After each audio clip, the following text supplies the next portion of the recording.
because we are here anyway. We don't change up the scenario, because you lot have specifically asked me. You said, you know what, how fast, we break fast at such and such time. Please, can you prolong it? You know that Muslims are going to be doing, the Taraweeh prayers in the masjid. Please, can you delay it for such and such time? It's going to be unfair because please delay it. And I've done my very best. And I'm sure Christian Prince has been doing his very best. He's been on since about 9:30 for a whole hour and plus 2 hours now, just manning his own show and continuing doing what he does best. All right. So we prolonged it as much as we could. All I'm asking you guys now, to do is simply inbox me if you would like to come on to the show. All right. Inbox to the show. And we will sort this out. Now, I'm checking my emails right now, family. I'm checking my emails right now to see if there's anybody I have missed out. All right. So we've got Bart Connolly. All right. I'm not too sure if you're Muslim or not. I might be biased here because it don't look like a Muslim name. But what is a Muslim name nowadays, eh? All right. So Bart Connolly, I have sent you the link. Okay. So if there's anybody else that would like the link, okay, especially Muslims, please holler at me. All right. Megatron, I've already seen your message. To do is go over into your Google Hangouts and you will see that I've already messaged you. Buddha Bing, the same thing as well. Just go into your Google Hangouts and you see I've messaged all of you guys. Okay, so you lot already got front row seats. All right, you lot are my regulars, you lot are my supporters, you lot keep our show running. So please, all right, if you want to come on, all you have to do is check your inboxes. Now, I've received several phone calls that people would like to actually ask Christian Prince a question. Unfortunately, because Christian Prince is going to be using Skype. All right, it's going to be very difficult to hook up the Skype with with the Hangouts. Okay, it's very, very difficult to do, especially on the laptop. So what I'm going to be doing, I will be calling Christian Prince momentarily. Okay, I'm just trying to make sure that it's all set up. All right, we've got my brother Zion Lex. Okay, Zion Lex says he'll be in London in July. I love to come Speaker's Corner, Kalam. Yes, Zion Lex. We'll definitely love to get you on here, or get you in Speaker's Corner. We'll look after you as always. All right.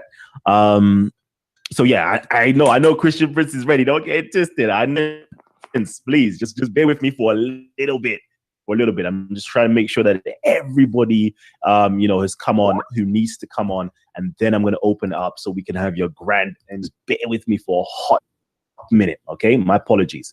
So again, right now Christian Prince is live. All right, it is vibrant on his channel. I'm there right now. We have over 3 tuned in. We have over 200 people tuning in on my channel right now. That's a mass total of 500 plus people ready to get involved with the discussion. Get into Christian Prince's mind and get into Titans TV flavor. Okay, so we're gonna start it real soon. Okay, family, we're gonna start real soon. But my subscribers, if I can get you guys to do me a favor, do me a quick favor. All right, those of you guys who are on laptops, if I can get you just hit a new tab. Okay, type in Arabian Prophet. All right, Arabian Prophet. Sorry, the Arabian Prophet. Let me actually quickly go onto his channel real quickly. All right, let me go onto his channel. So we got the Arabian Prophet right here. So as you can see, this is his channel. What I would love for you guys to do is simply click onto it. All right, click onto it and subscribe. I've already subscribed. I've already hit the bell icon. You know how I do. This is what you need to do. Subscribe to his channel, hit the bell icon, and show him the support and show him the love. I would love to cross-pollinate and make sure that, a very a good number of my subscribers gets to know about Christian Prince. If you're into Christian polemics, if you're into information to do with Islam and actually debating Muslims and learning new information, okay, this is the channel that you need to go. All right, this is the channel you need to go to. Check out all of his previous shows and posts. So for example, we got some real controversial ones, right? So we got who killed the Prophet Muhammad. All right, this was the big one. And what do we learn from his death? Another one. Okay, so that's 127 views right there. We got the cutting of the hand of Saudi Prince. Okay, so we got so many different videos that Christian Prince puts out weekly. Okay, weekly he puts out very diverse shows. So please, I would love for you guys, if you have the opportunity, to open up a new tab, all right, and go there, subscribe, and make sure you say hello from the Titans TV family. If you could do that for me, please. All right, please. So again, let me get it started. I'm gonna actually ring Christian Prince right now. All right, and I know we've got a few corners family would love to actually get involved as well. Give me a little while, okay? We got different people trying. Give me a little while. I'm gonna get Christian Prince on right now, and it's gonna get heated up. If I can get Gabs Gabs, if you can come on real quickly, and Megatron, if you would like to come on real quickly as well. Yes, bro. What's happening? Whilst I actually get Christian Prince on. Go ahead. Peace, bro. What's happening? What did you want us to do exactly?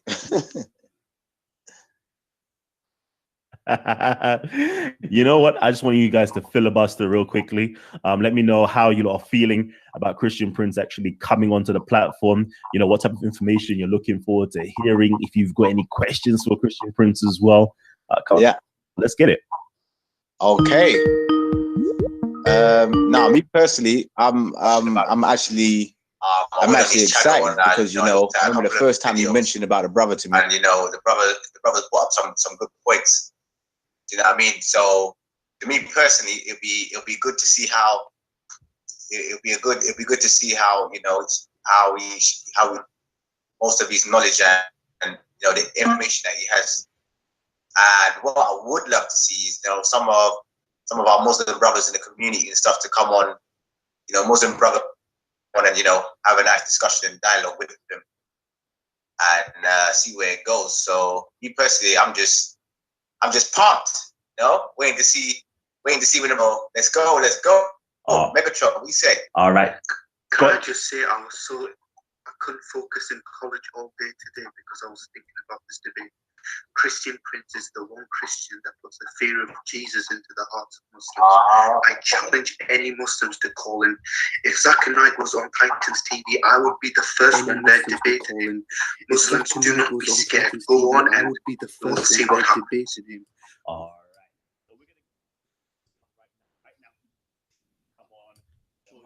Members are pumped to see what's so we're going to get Christian Prince on right now. Without much further ado, to come on, I'm sure these audience members are pumped to see what's going to take place. Okay, but so without much further ado, apologize again. Christian Prince on right now for you guys. So but I can get his voice being heard and love. So let me get Christian Prince on right now for you guys. So Christian Prince. Christian Prince, can you hear me? Yes, I have for some reason double sound. Let me see why. Hold on, please. All right, let's see here. All right, do you hear me, my friend? Yep, I hear you. All right, thank you very much, and thank you for having me, and thanks for all those people who are waiting to have me in your program. I am honored to meet the brothers and people who I never met before. For sure, I don't mean you, I mean all the others. And actually, even you, I never met you in person, but obviously, it is an honor to be with the good ones. Our challenge today is not really a challenge. Let us say it is a challenge of knowledge of those who claim knowledge. It's a challenge of claiming things and yet they cannot prove it. It's a challenge that why we lie to ourselves and we repeat a lie and we believe in the lie. It's a challenge why a human being, he cannot stand in the front of the mirror and look at his face and see how funny he is when he lies. So today is a great examine for the truth. You see, you do not tell me what is the topic, and I don't care, because if a person who is confident about what he believes in and what he is talking about, he will be happy and willing anytime, anywhere to take a challenge. So the Muslims, they don't do that. The Muslims, they are people who pick up a topic 2 months in advance, and then they go in the internet and they print 200 papers, and then they start throwing questions at you, and the second you answer them and you point a question to them about what they said, they run away from answering. So I hope that today we will have some Muslims who they are willing to call. And I saw your previous video saying that you asked many Muslims to come and debate me, and for some reason none of them show up, or none of them he said he dare. And you mentioned Da'wah, I don't know the names, I don't know if you can mention again. You said Adnan, Rashid, all the names who they are shiny names in England, but yet not even one of them he dare to be here. The question is why? That's right. That's right. Why not? Why not? You know what? I'm gonna say this, family members, okay? I know you guys are trying to phone my phone, okay, to get involved with Christian Prince tonight. Unfortunately, I'm using my phone to actually conduct this interview with Christian Prince, okay? So I'm apologizing. You can't actually phone my phone. I'm gonna try to find a way around it, okay? For those of you guys who don't have Google Hangouts. So just bear with me for a little while and I'll see what I can do for you, okay? Now, you know, there's a few people that are still emailing me right now. So I'm actually going to try my very best to get you guys on. Just bear with me, okay? Bear with me. So first of all, before we actually start this off, all right, you know, we've got over 314 people. We got over 300 people on Christian Prince's channel as well, tuned in right now. And I'm asking for both audiences, okay, to hit the like button like crazy, please, okay? Hit the like button like crazy and let everybody know that we're live right now. Titans TV, Christian Prince, we're about to go in. We're going to get some Muslims onto the panel. Trust me, there's been emails just flooding in that they all want a piece of Christian Prince. Supposedly. Let's just see how true that is. This is going to get real interesting, family. So again, please hit the like button. If you have the opportunity to share it like crazy with your friends, with your families, with your masjid as well. Okay, you can get your imam or your ustad or your Mawli or whatever the case is to come on. Let's get it. All you have to do is email me at kalam@live.co.uk. All right, kalam@live.co.uk.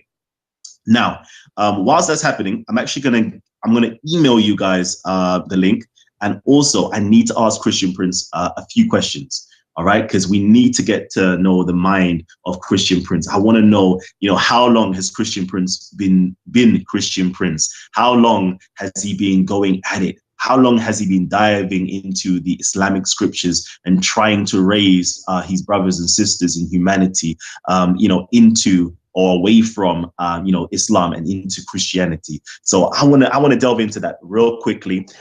So I'm going to ask Christian Prince some questions whilst we are getting other people to come onto the panel. So Christian Prince, all right, my first question to you is this: how long, okay, have you been a Christian, and what was it that drew you away from Islam?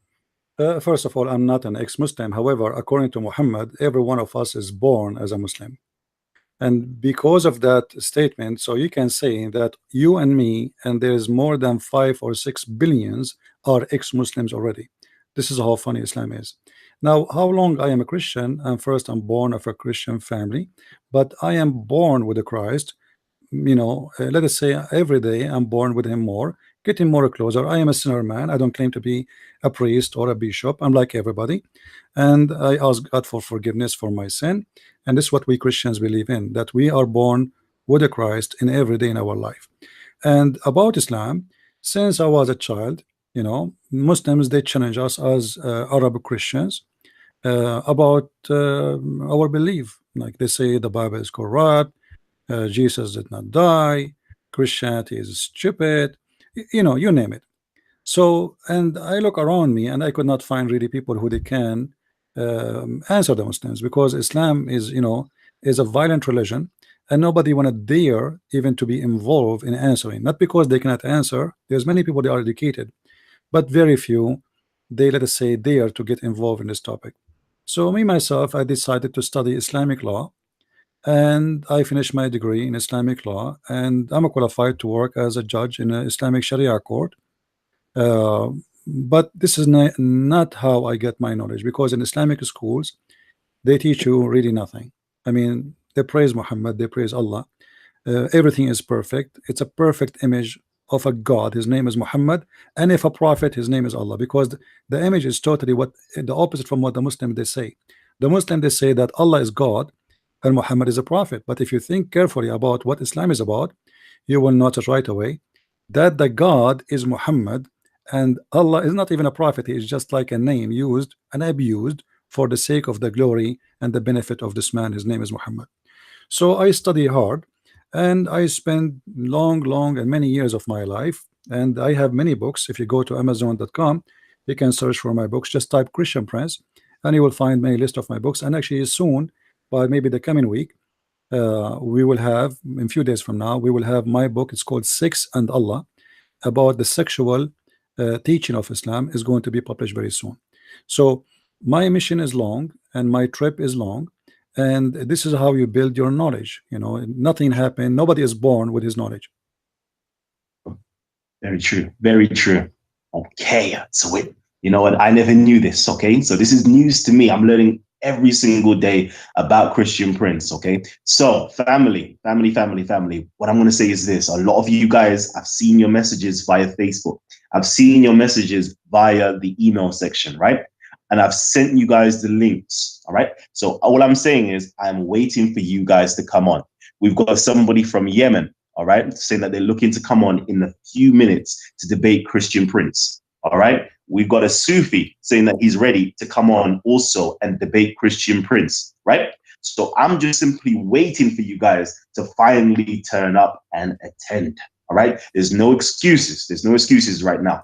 You asked for the link. I've provided you guys with the link. So let's see what's going to happen. So family members, give me a second, okay? I'm only going to accept, because I see a few of you guys are trying to come in, and I'm only going to accept messages, or sorry, phone calls, or you know, sending out links to people who are actually Muslims. Right now, Muslims are the priority, okay? Muslims are the priority. So just bear with me. As soon as we get all the Muslims on, then I can add additional people, additional Christians or atheists who would like to actually dialogue with Christian Prince. So just bear with me, all right? So right now, if you've got Bob as well, Bob the Builder, okay? I've seen you as well. Please, can you just inbox me? Send me a message, okay? Send me a message for any questions that you have for Christian Prince as well, because unfortunately, I can't get the number. I can't get a number up and running in time. All right. So please just send me a message. All right. Let's continue with the conversation with Christian Prince. Is everybody ready? I just want to check with the audience, check in with the audience. Is everybody ready? How is everybody feeling? Is everybody pumped up? Let me know, family. Is everybody pumped up? All right. We pump. We pump, baby. All right. So I've actually got a question. I've got a question for Megatron. Okay.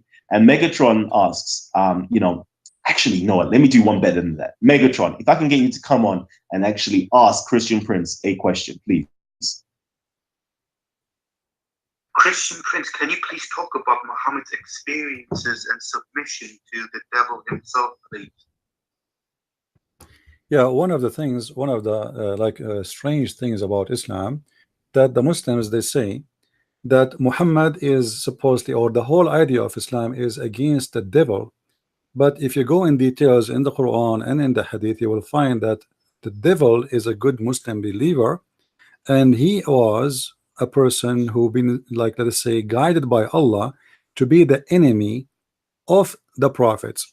So Allah, he says in the Quran that he is the one who made for every prophet a devil as an enemy for him. However, Muhammad in the Quran, in one of his weird teaching, he said that the devil came to him, and Muhammad was able to convert him to Islam, and because of that, this devil, he command Muhammad not but to do good, which means Muhammad, he claimed that he received a command from the devil, and based on this command, Muhammad described it as a good command. Now, how in the world he is a devil, but yet he gave a good command? And how in the world that Muhammad is a prophet of God, but yet he received a command from the devil? Because remember, when somebody says, I receive command from someone, that's mean I am his servant. And as long Muhammad, he acknowledged that the one he is receiving command from is the devil himself, and he claimed that this devil He command him not anything bad, but to do good. That's mean the Muslims, they have to believe that the devil is a good person. And because of that, then we need to ask more questions. Was Muhammad receiving command from his God, all of it, or he was receiving some commands from the devil and some commands from the Satan? Now, if there is any Muslim, he don't believe in what I'm saying, I am willing to post or to show even in my screen the hadith, which is located in the book of Sahih Muslim, hadith number 2814. Muhammad, he said, and I'm not translating, I'm reading what the Muslims wrote in their website. There is not. Could I just stop? Yes. Can I just stop you real quickly, okay? Because you know what we love doing here on Titans TV, and as you know what, you are a trendsetter with this because you go into profound detail, not only with the English, but into the Arabic itself. Not only into the Arabic, you actually translate into various different languages, such as the German and various other languages as well. So what I would love for you to do is just show it on your screen so everybody can see it. All right. So there's no wiggle room. There's no excuses. They can all see it. I can actually either, do you want to share it on your screen? Because I know you posted it into your chat section, but would you like to share it on your screen so your audience can benefit as well? No problem, no problem. Let me get the hadith and share it in the screen here, so we can go from there. Let us see. Yeah, because as you know, I always show everything because I don't want the Muslim to say he is making things up, and this is not true. Here, this is the hadith in front of us, if you read with me, and this is the Muslim translation, by the way. I have nothing to do with it. I'm not a translator for this hadith. I'm just reading for you. This is sunnah.com website. Muhammad said, there is none amongst you with whom is not an attach from amongst the jinn, between two brackets, the devil, the companions. They said, Allah Messenger, would you too? Thereupon he said, yes, but Allah helps me against him, and I am safe from his hand, and he does not command me but for good. So this is Sahih Muslim, and this is the hadith in front of your eyes, the number, the translation, the reference, everything. So Muhammad here, he admit with no question that he is receiving command from the devil. Now where we can find the good command of the devil? In the hadith and in the Quran and in the life of Muhammad. Because as long Muhammad acknowledged he received command from the devil, then we need to ask, what are those commands? And as long we know that Muslims, they copy whatever Muhammad he said, even about going to the bathroom, which of those commands is coming from the devil, which is called quote unquote good command, and which of the command is coming from Allah? Is the command, the good command of the devil, is in the Quran? Is it only in the life of Muhammad? Is it in the hadith? It is about how to pray. Is it about how to fast? What the shaitan was giving Muhammad as a good command? If there is any Muslim willing to answer, I will be happy to hear. Whew. So again, we're waiting for my Muslim brothers and sisters to come onto the platform, right? We're still waiting. The links have been sent out. All right. And you know, I'm being a bit cheeky when I say, you know, you guys are scared and all those things there. I'm actually causing some hype and drama. So don't take it to heart like I really try to get at you guys that way. But at the same time, though, hold on. You know, I have to do my face right now. But at the same time, though, it's quite interesting. The show has been running for, let's just double check. Let's just see how long the show has been running for. The show has been running for over 25 minutes now. We've posted out the links, you know, about 45 to 35 minutes now, you know, a good 15, 20 minutes before Christian Prince has come onto the show. All right. Before we've even started the show, we posted you guys out the links first. Before I've even posted the link to Christian Prince himself, I posted the link to you guys. Why? Because you guys are priority right now. And I'm not saying that to belittle, you know, my beloved brother, Christian Prince. No, I'm saying it is because we are doing this. OK, me, Christian Prince, everybody else who's involved with these types of movement are doing this because we have love for you guys. If we see somebody that's, you know, drowning in ignorance. All right. If we see someone that's drowning in ignorance, the only thing that's in our hearts to do is to literally put down our hands and to try to get you up out of drowning from ignorance. Whoa, what's going on?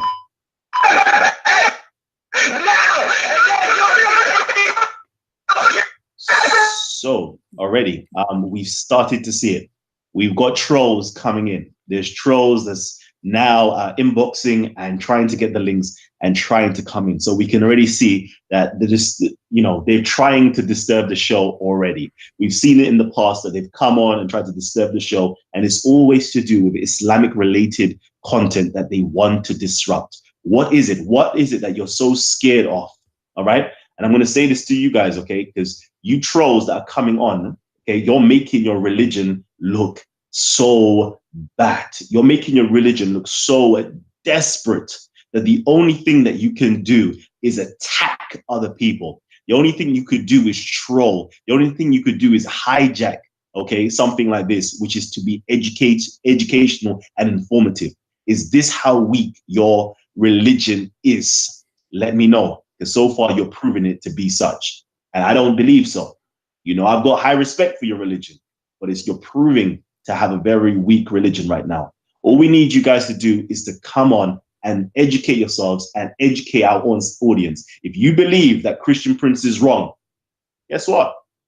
Tell him, show him, cite your evidences where you believe he is wrong. And we can all benefit and learn from a dialogue that you guys can take and have.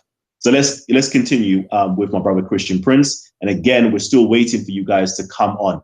Please, no more trolls, because I'm sure we have 400 people over here on Titans TV. We have over 330 people on Christian Prince's channel, and we all are here to benefit and we're all here to learn. Please do not disrupt our ability and chance to learn from a mighty titan such as Christian Prince. Anyways, let's continue. So Christian Prince, I don't know if you wanted to continue where you've left off. Well, the idea of Shaitan commanding a prophet of God, and he is the one who mentioned that. And then we hear in the Quran, as an example, if we go in the Quran, the God of Muhammad supposedly is talking, not him, not Muhammad. This is the God, supposedly Allah, saying, وَكَذَلِكَ جَعَلْنَا لِكُلِّ نَبِيٍّ عَدُوًّا شَيَاطِينَ الْإِنسِ وَالْجِنِّ. If we go to the translation, as you see, I'm using Muslim translation, chapter 6, verse 112. It says, Allah saying supposedly, likewise did we make for every messenger an enemy, evil ones among men and jinns. Now, here in the translation, it says evil ones, but the fact in Arabic it says shayateen. So Allah saying that He is the one who made the enemies for every prophet, the shayateen. So the shayateen are serving Allah by being enemies. If you read with me here a translation, as you see Muslims in front of your eyes, and thus did we make for every prophet an enemy. Who is the one who made an enemy for every prophet? It is Allah. And what He is making as an enemy, the shaitans. So here we ask ourselves, is a shaitan is a good guy or a bad guy? Based on this verse, shaitan is just a good Muslim doing his job. He is hired by Allah to be an enemy to you. Who is the one who hired the shaitan to be an enemy? It is Allah. Do shaitan have a choice to refuse the job? No. And as we know, all of us, that Islam believe in something called destiny, which means your fate is made, written. In the hadith, Muhammad, he speak about a debate between Moses and Adam. And Moses, he said to Adam, because of you, we are out of heaven. And because of you, we lost salvation. I mean, like we lost the heaven, we lost the Jannah. So Adam, he said to Muhammad, are you going to blame me for something written in my fate by Allah 50 years or 40 years, depending on the hadith, before Allah He created me? So here you will see that even the sin of Adam was not a choice of Adam. And Muhammad here, the most important, Muhammad, he agree about this, about the statement of Adam against the statement of Moses, that this was the fate of Adam, and we cannot blame Adam for such a sin. If you read with me in the screen, I'm showing it, and this is the hadith, which is you Muslim translated. You Muslims have it in your books, and this is Sahih al-Bukhari. In the hadith, it says, the Prophet and Adam, the Prophet Allah said, Adam and Moses argued each with each other. Moses said to Adam, Adam, you are our father who disappointed us and turned us out of paradise. Then Adam said to him, O Moses, Allah favored you with his talk, which means he spoke to you indirectly, and he wrote the Torah for you with his own hands.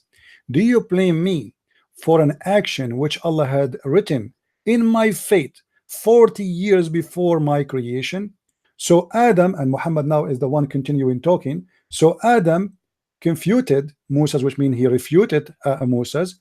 Adam, and Muhammad repeating that, Adam refuted Moses, Adam refuted Moses, Adam refuted Moses 3 times to confirm that Adam is right and Moses was wrong.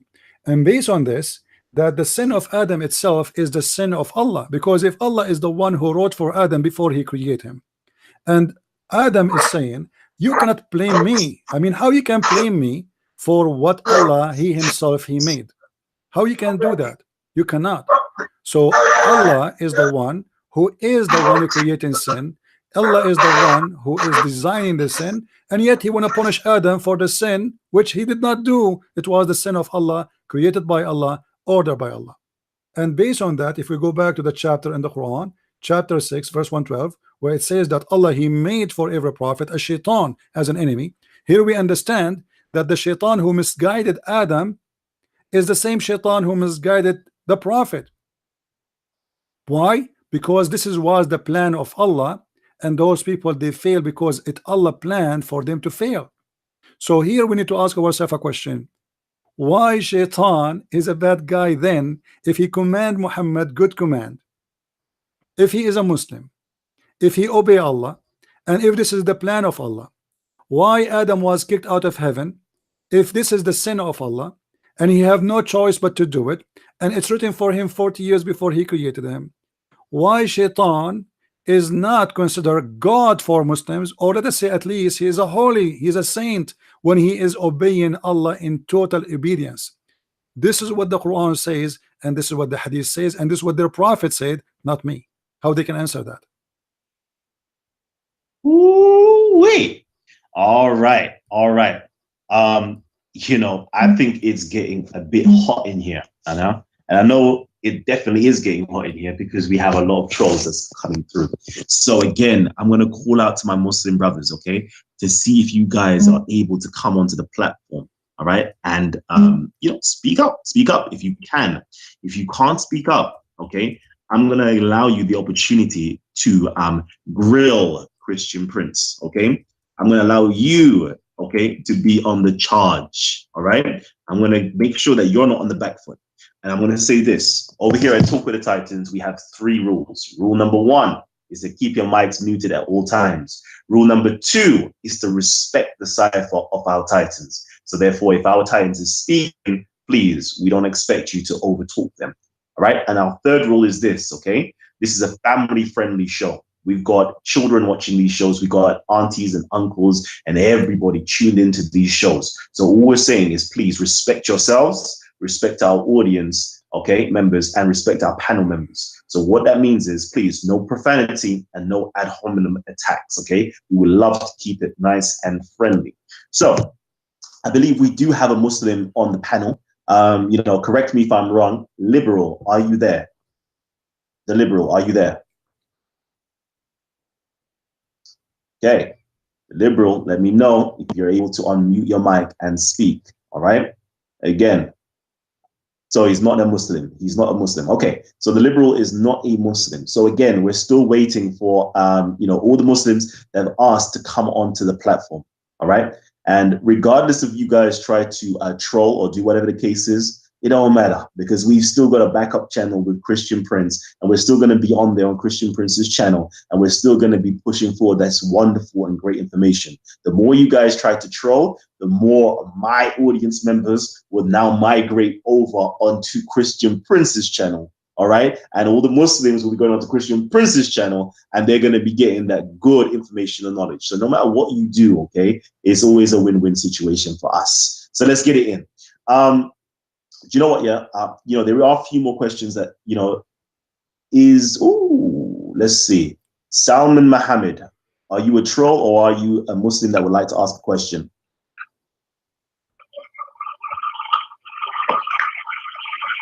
We're waiting for you. Salman Mohammed. Okay, I take it that you are a troll.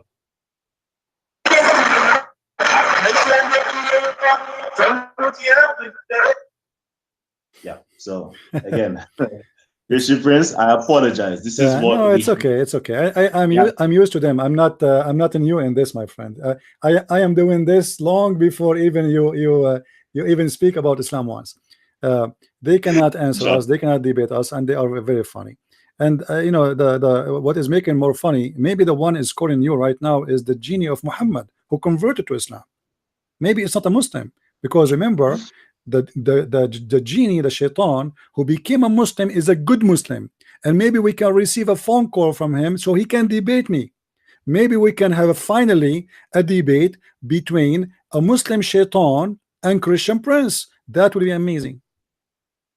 Do you know what? Yeah, I was wanting to know this. Can the devil have children? Can the shaitans have children? And are there walking, talking shaitans out there today? Well, please let us know. Yes. Well, according to Muhammad and according to the Muslims, shaitan, he have children, and shaitan, he lay eggs. And this is one of the funny. You see, Islam is a kind of a collection of fairy tale stories, and Muslims, they copy paste, and nobody asks himself where this is coming from. All what they know, the Prophet said, the Quran said, and as long it says that, so then we have to obey and we have to follow blindly. Now, what the problem is, as long we mention the story of the shaitan in the Quran, which is he is the enemy of every prophet, but Allah is the one who made him an enemy, then we will find Allah in the Quran saying, are you going to follow Iblis? Iblis supposedly is the father of the devil. Are you going to follow Iblis and his offspring and his offspring? So the Quran confirmed that shaitan, he have offspring, but here we have a problem. According to Muslim theology, there's only one genie was kicked out of heaven, because shaitan is a genie. This, some people do not know. They think some people, they mix between Christianity and Islam. In Christianity, Satan was an angel. In Islam, he is not. He is a genie. And this is what confirmed in front of us in the verse I'm showing you on the screen, chapter 18, verse number 50.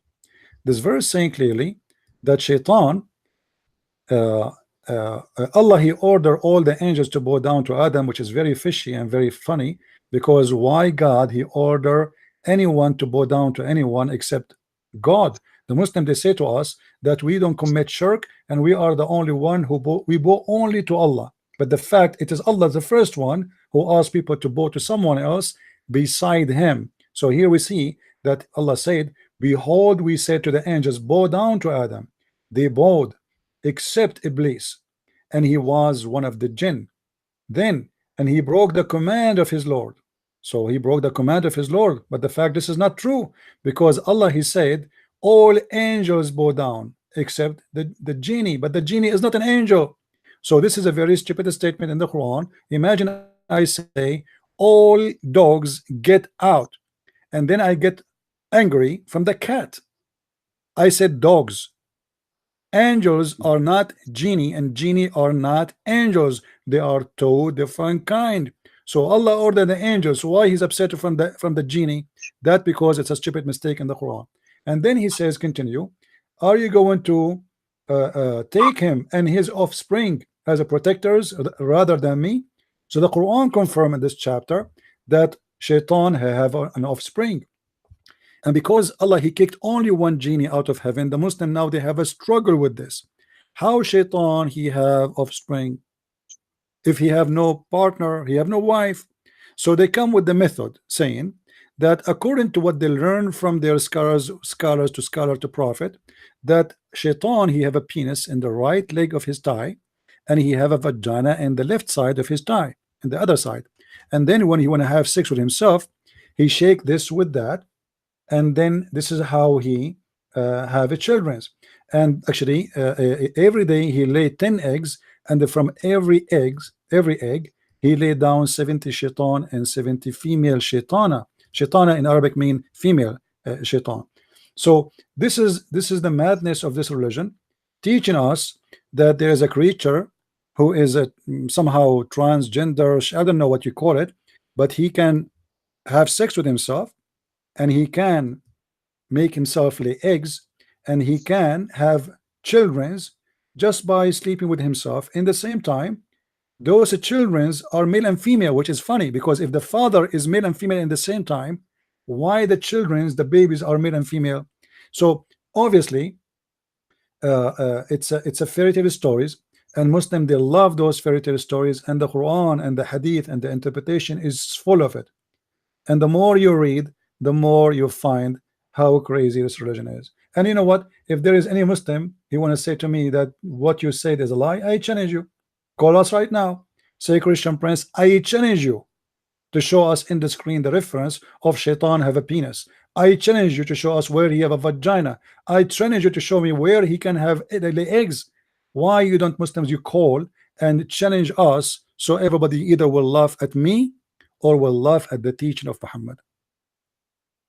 Ooh-wee. Jeez, my brother is going in right now. So again, family, I'm here, okay? I'm trying to go as easy as possible with you guys. So Christian Prince has just been laying down the pipes, all right? And so far, I'm not getting anything in terms of a response back from you guys. You guys have emailed me from earlier on this afternoon, right? Earlier on this afternoon. I'm still waiting for you guys to jump onto the panel. And it seems though you guys are not going to jump onto the panel. So, and we've got over, what, 400 people tuned in right now. So family members, okay, we've got over 400 people tuned in right now. Can I get you guys who haven't already hit the like button to please hit the like button? Show your support for Christian Prince by hitting the like button, okay? Show your support for Christian Prince by hitting the like button, as well as showing your support, for Titans TV by hitting the like button, okay? Please do that. Show your support by hitting the like button for Titans TV. Show your like and support by hitting the like button again for Christian Prince. Awesome, awesome. Again, you know, I'm going to stop talking about them because it's just getting real redundant right now. So if it's possible, family, if it's possible, I'm actually going to go over to my messages. All right. I'm going to go over to my messages, and I've got Bob the Builder. He actually asks a question, right? And I'm going to get the question out to you guys. Just bear with me for one hot second. Okay. He asked the question, and it's concerning textual variants inside of the Quran. All right. For those of you guys who don't know Bob the Builder, please go check out Soko Films. Soko Films. He's a Christian apologetics at Speaker's Corner. He is, you know, if not, I think personally he's taken over the spot from Jay Smith. He is literally taking over Jay Smith's spot at Speaker's Corner. So if you want to learn more about Christian apologetics, please tune in to Soko Films and watch him debate live with Muslims. All right. Okay. So his question is this: Hafs Quran, Surah 10, verse 2, says the word magician, la sahirun. Ibn Jamaz's version says la sihrun, magic. One is speaking of Muhammad, the other the Quran. But these are Qurans clearly different. Could he comment on this and other textual variants between Qurans? I'm not too sure. What chapter, my friend? What chapter you said? Chapter 2? Chapter 10, verse 2. Verse 10. Yeah, all right. Okay. Verse 2. All right. All right. And the question again, repeat, please. Your voice was cutting. So the question is, could you comment on the textual variants inside of the Quran But in particular to this verse, he's saying that the textual variance is saying that magicians is involved with the Hafs Quran, and magic is involved with the Jamal's version. Well, so I don't know if you know, we don't want to make it complicated, because there is, you know, the text in the front of us is speaking about that when Allah he sent his prophet, people they say he is a magician. And here we have a funny statement. Why the people they are saying that he is a magician, and how he can be a magician when Muhammad he did not do any wonder. But the fact here, what people do not notice, that the Arab in the Middle East, when they say sahir, it doesn't mean that he is a magician practicing magic. It can mean that he is a person under the influence of magic, which mean himself he is possessed. In other way, in the Christian, let us say, dictionary, so we say someone is possessed by the devil or by demon. So here they are saying that Muhammad is a person who is under some kind of magic. And actually, if you go in the Quran, you will see that the magic itself is not something bad in Islam. It is Allah himself who opened a training school for magic. So the Quran speak as an example that there is two angels, their name is Harut and Marut. If we go to chapter 2 verse 102, Harut and Marut, we can go there. And those two angels, Allah he sent them in the tower of the Babylon. And those two angels, they are the one who taught the shayateen, the shaitan, who taught the people how to practice magic. So the source of magic according to Islam is coming from Allah, and Allah is the first one who opened a training center to teach magic by sending two angels down using the Babylon tower. And this is coming from an old legends where people they believe that God he sent two angels who they are specialized in teaching magic, and he sent them in the Babylon tower, and one of them is Harut and the other one is Marut. And this is coming from the east of the north of Iraq territory legends, where people they believe in this madness, and Muhammad he adopted. And then you will see here it says that Allah, when he sent those two angels, he taught those angels to make a disclaimer, which means if before you join the school and you wanna join Horibooter training, you have to sign a disclaimer. What is the disclaimer? It says, we are only for a trial, so don't do blasphemy. They learned from them the means to sow discord between the man and his wife. So Allah he sent two angels to teach magic in order to make the wife and the husband fight. If we go back to the verse you quote for me, which is accusing Muhammad to be a magician under the influence of magic, here we find Allah he reject that, but yet he is the one who created the magic, and supposedly the magic is a trial from Allah. And then if we connect that to the verse we just quote before, that Allah he is the one who appoint shaitan against the prophet. If you remember, he is the one who appoint the shaitan or shayateen against the prophet.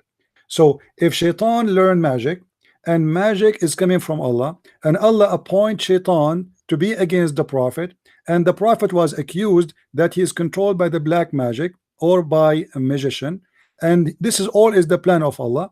So why the Muslims and why the Quran even here is declining such an accusation against Muhammad? Actually, if we go in the hadith, you will find that Muhammad he agreed that he was under the influence of a black magic, and he himself he start imagining things never happened. And this is exactly what the people said to him. They were not saying to him that he is a magician. They were saying to him, you are under the control of the devil, and you are a person who is under the black magic. So if we go here, let me show you the hadith. There's many of them, but one of the most funny ones I find it. The prophet continued for such and such period of time, imagining that he has slept, had sexual relationship, which means with the wives, but in fact he did not. So the prophet he was imagining. Why he was imagining? Because the story continue, and the two angels who they are in charge of such kind of illness, which is the magic.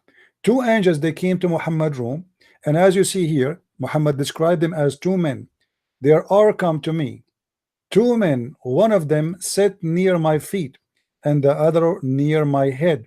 The one near my feet asked the one near my head, pointing at me, what's wrong with this man? So now we understand that there is something wrong with this man. This is not good.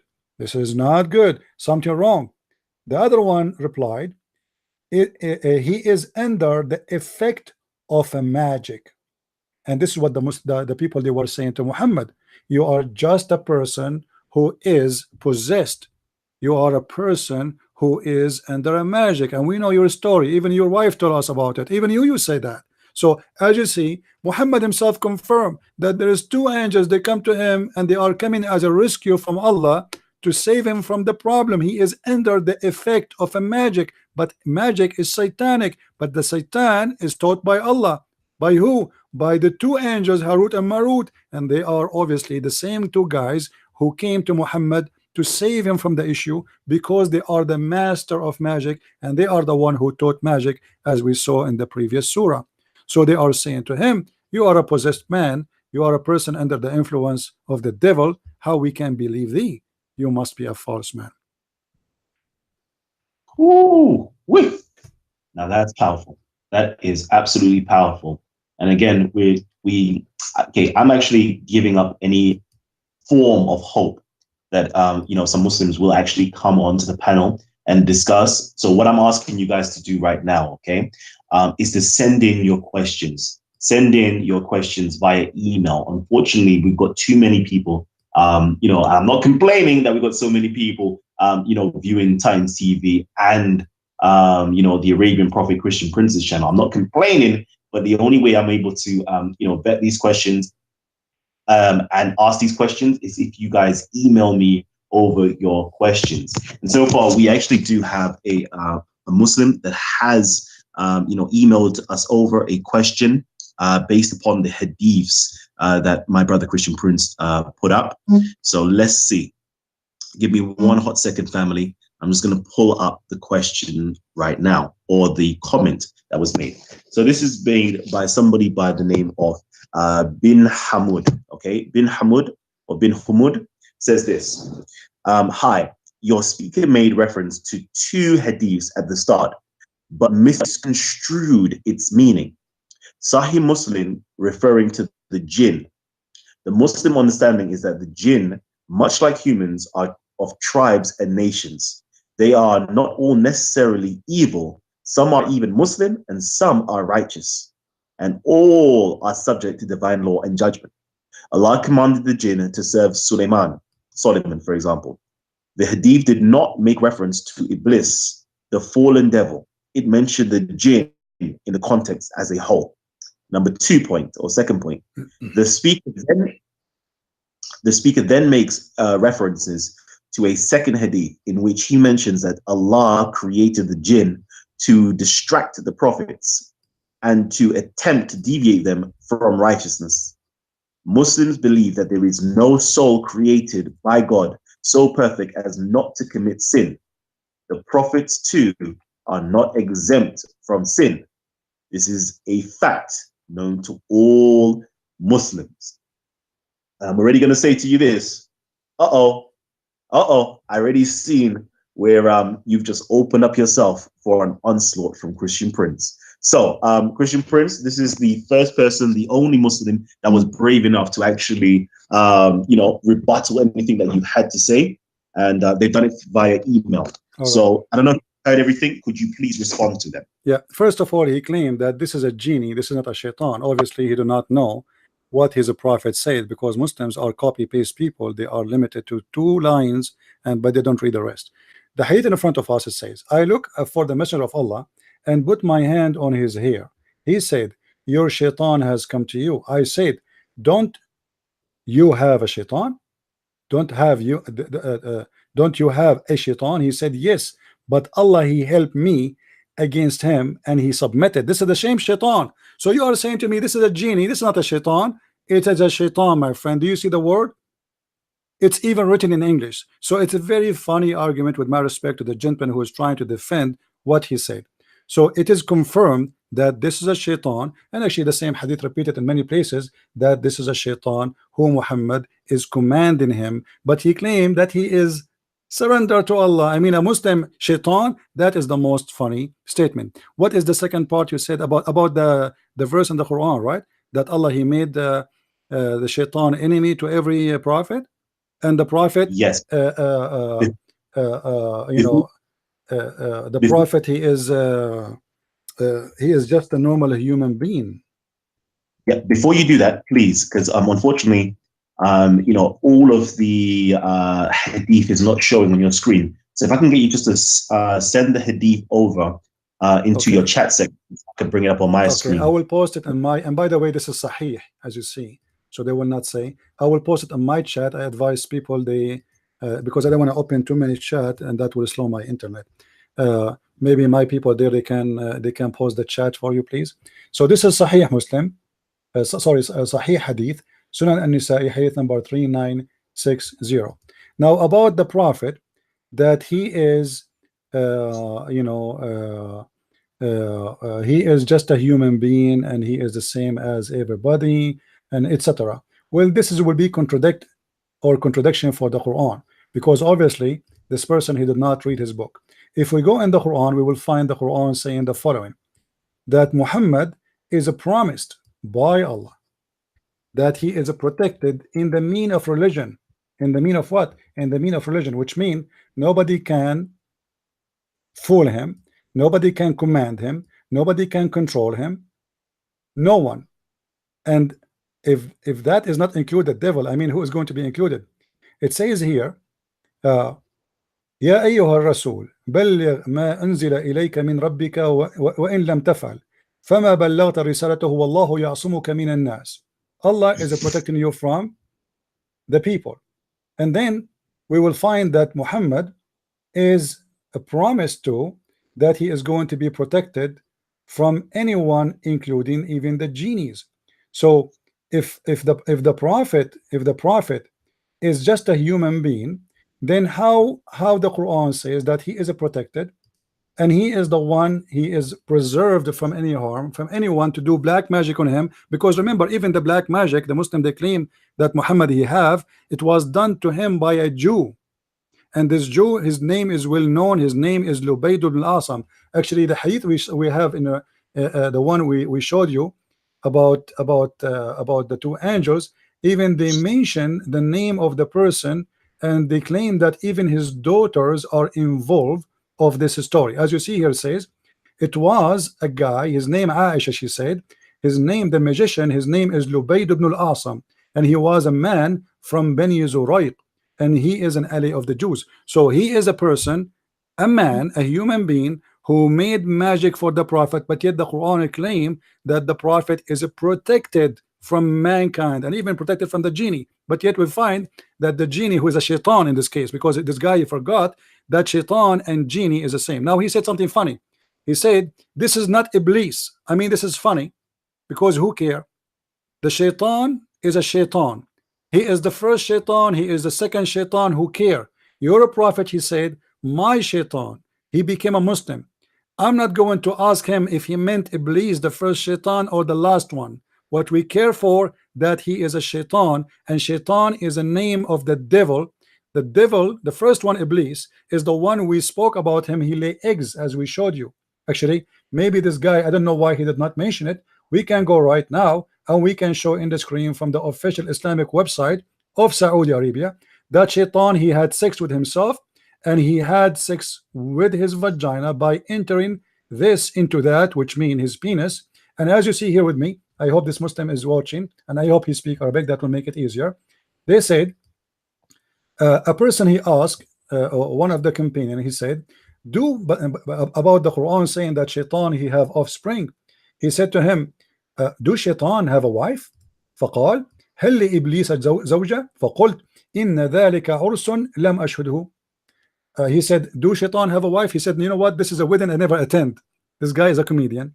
Then he continued, he said, and it says, according to the scholars, And وقال مجاهد, this is Mujahid, not me. Inna Iblis, this is the first shaitan. Iblis is the father of all shaitan. أدخل فرجه في فرج نفسه فباض 5 بيضات. Iblis, he did if this, he entered this with that. فرجه بفرجه, which means his penis with his vagina. And he lay 5 eggs. And this is the origin of his offspring. So when this guy, he says to me that this is not Iblis, this is shaitan, he forgot that it's the same family, it's the same thing. Who care? I mean, shaitan. If you're Muslims, you believe that every human being have a shaitan, and Aisha, she have a shaitan, and I have a shaitan, and Muhammad have a shaitan. This is not my business, it's your belief. But still, at the end of the day, he is a shaitan, and he is a genie in the same time. Because obviously this guy, he forgot that the Quran says that Allah, he ordered the angels to bow down to Adam, except shaitan or Iblis, and he was one of the jinn. So this is the nature of the shaitan. He is a genie, he is from the kind of the genie, but yet still he is a shaitan in the same time. So you want to say to me he was a genie? It's true, he was a shaitan. Your prophet witness for that. So he is a shaitan and he's a genie. It's like you are saying to me that Fidel Castro is a human. We know that, but he's from Cuba in the same time. So he is a human, this is his kind, but he is still shaitan. That is what your prophet is teaching. So I find always that the Muslims, they have a very weird logic.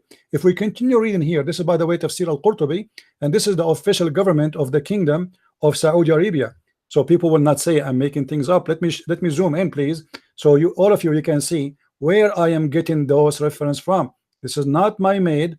This is Tafsir al-Qurtubi, Quran.ksu.education.sa, Tafsir al-Qurtubi, as you see. So here we find the story continue, or let us say this hilarious story, saying that in other statement, shaitan, he had a penis.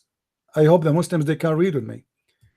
And it says that Allah, he created for him in his right thigh, in his right leg, a penis, and he created in the left leg a vagina. So he if this by that, and every day he lay 10 eggs. فيخرج له كل يوم 10 بيضات ويخرج من كل بيضة 70 شيطانا وشيطانا فهو يخرج ويطير. Let us translate. So he if this by that, which means he if himself, and then he laid down every day 10 eggs, and from every egg we have 70 baby shaitan. They are born of the eggs, male and female, and right away when he is coming out of the egg, he fly. This is a flying shaitan. Just take a note. I hope I did answer you. Oh my God! Listen, I so far I'm if I'm a Muslim, yeah, I'm kind of scared to even ask Christian Prince a question right now, because boy, I know you guys were not expecting a full a full answer like that. That was crazy right there. So let me just actually go back into the question. Let me go back into the question and find there's a certain part that I did want you to touch upon, and it's definitely relating to Christianity. It says here, the speaker then makes reference to a second hadith in which mentions Allah created the jinn to distract the prophets and to attempt to deviate them from righteousness. Muslims believe that there is no soul created by God so perfect as to not commit sin. I want to know, is that true? Do Muslims really believe that there is no soul created by God so perfect as not to commit sin? I wanted to know, is there any prophet that did not commit sin? Is there any prophet that is pure and holy? You want me to answer, or you are waiting for the Muslims? No, I'm asking that straight to you. All right. Because well, the Quran says in chapter 19, verse number 19, that the Messiah is the Holy Son. So he is quoted as holy. In the same time, the Quran quote Muhammad as a person who is a sinner. This is why the Quran mentioned that may Allah forgive to Muhammad his past and his coming sin. So Muhammad, he's a sinner, and Allah, he gave him an open license for sin. And actually the Muslim, in order to cover Muhammad He said, well, Muhammad is just a human being like everybody, he commits sin. That is not the scenario. Muhammad, he commits sin like no one. As an example, name for me one crime a human being can do and Muhammad did not. However, because he have a license from his God, and the Muslims, by the way, they say, do you remember that it's once upon the time there's a Catholic Pope, he made the document, he signed a document for people to go to heaven to forgive their sin. This is very funny, and I could not even find that if this is true. But however, let us say for the sake of argument, this is what's true. It is in the Quran.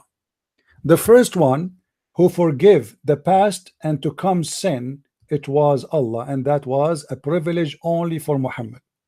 So what kind, and look here, the Muslims, they try to fabricate the translation. They say that Allah is forgiving the fault of the Prophet, but the fact it says it clearly, sin. Read with me carefully. That Allah may forgive thee of the sin, that which in past is past, and that which is to come.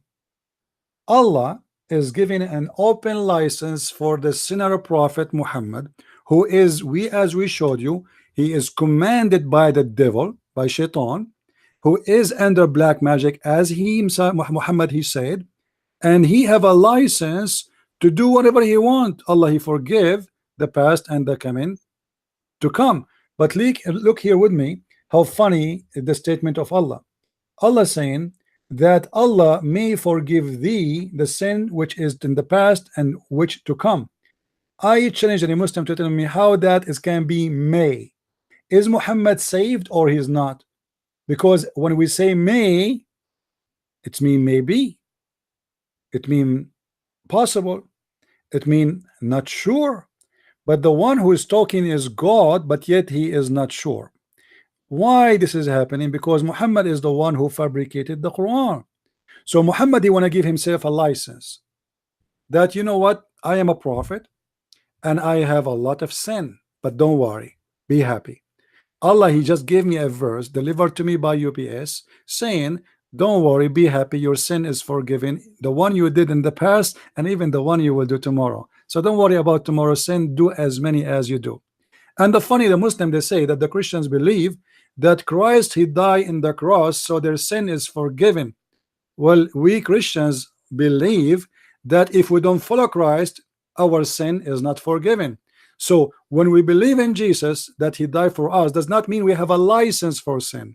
Does not mean we have a document that says sin as much as you want. That is exist in Islam, as you see, not in my Bible. Jesus said, not everyone says to me, Lord, Lord, will enter the kingdom of my Father, but the one who do his will. So you believe and you say, Lord, Lord, you are a hypocrite, false Christian, for you are not following what he taught you to do. Muhammad here, you do not need to follow Allah.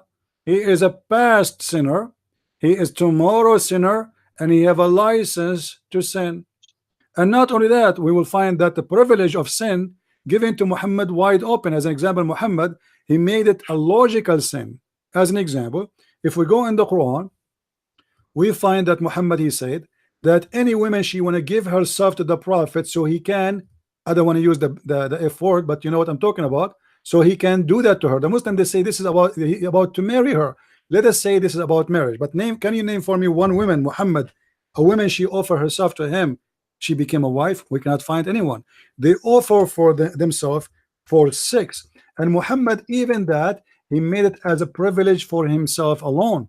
So if we go in the Quran, we will find in chapter 33 verse number 50 that Allah, he gave Muhammad a privilege that any believing woman, she can offer herself to the Prophet so he can sleep with her, and this is only a privilege for thee only. Now obviously the God of Muhammad, he have no worry in the whole world except making more opportunity for Muhammad to sleep with more women. Remember, Muhammad, he have already 13 wives, he have a lot of sex slaves, so why he need such a privilege as an addition? For he is Allah himself, and he, all what he need to do, just have him fabricate a verse, and women, they will come line up in the front of his door, say, take me baby. And Muhammad, he take advantage. Not only that, if you go in the verse after that, because Muhammad, he start receiving some ugly women. With my respect to everybody, I don't believe anyone is ugly, but I'm describing what happened here. He start receiving women offering themselves, but he don't like how they look like. So Muhammad, in order to get out of this, he said, you can take from them whatever you wish, and you can delay whatever you wish. So here, whatever he wish, whatever you desire, as you say, which means the woman she offer herself, the Prophet, if he desire, will take her, not necessarily. Then Muhammad, after that, because the line became so long and he cannot take it no more, so he said, Allah, he sent me this verse, says that you can differ whom you thou wilt of them, and receive into thee whom thou wilt, which means take it easy, everybody will have a ticket. If I accept you, you will go to my bed. If not, I am busy, sorry. So everything is in the Quran. Muhammad, he is using Allah as a way to take over women of people who they are around him, and those naive people, they are submitting themselves to Muhammad for sex, and this is supposed to be a privilege. And not only that, if we go to the interpretation of this chapter, we will find Ibn al-Arabi, he said that if the prophet he have many privileges, he counts 16. One of them, if the prophet eyes fall into a woman, her husband have immediately to divorce her so the prophet can take her. And yet this person, he says to me, well, the prophet is just a normal human being like everybody who do sin. I don't think this is normal. I don't think somebody, as an example, when Muhammad he go and he flirt with the wife of his own son, and he said to her, praise be to Allah, the one who made my heart to flip for you.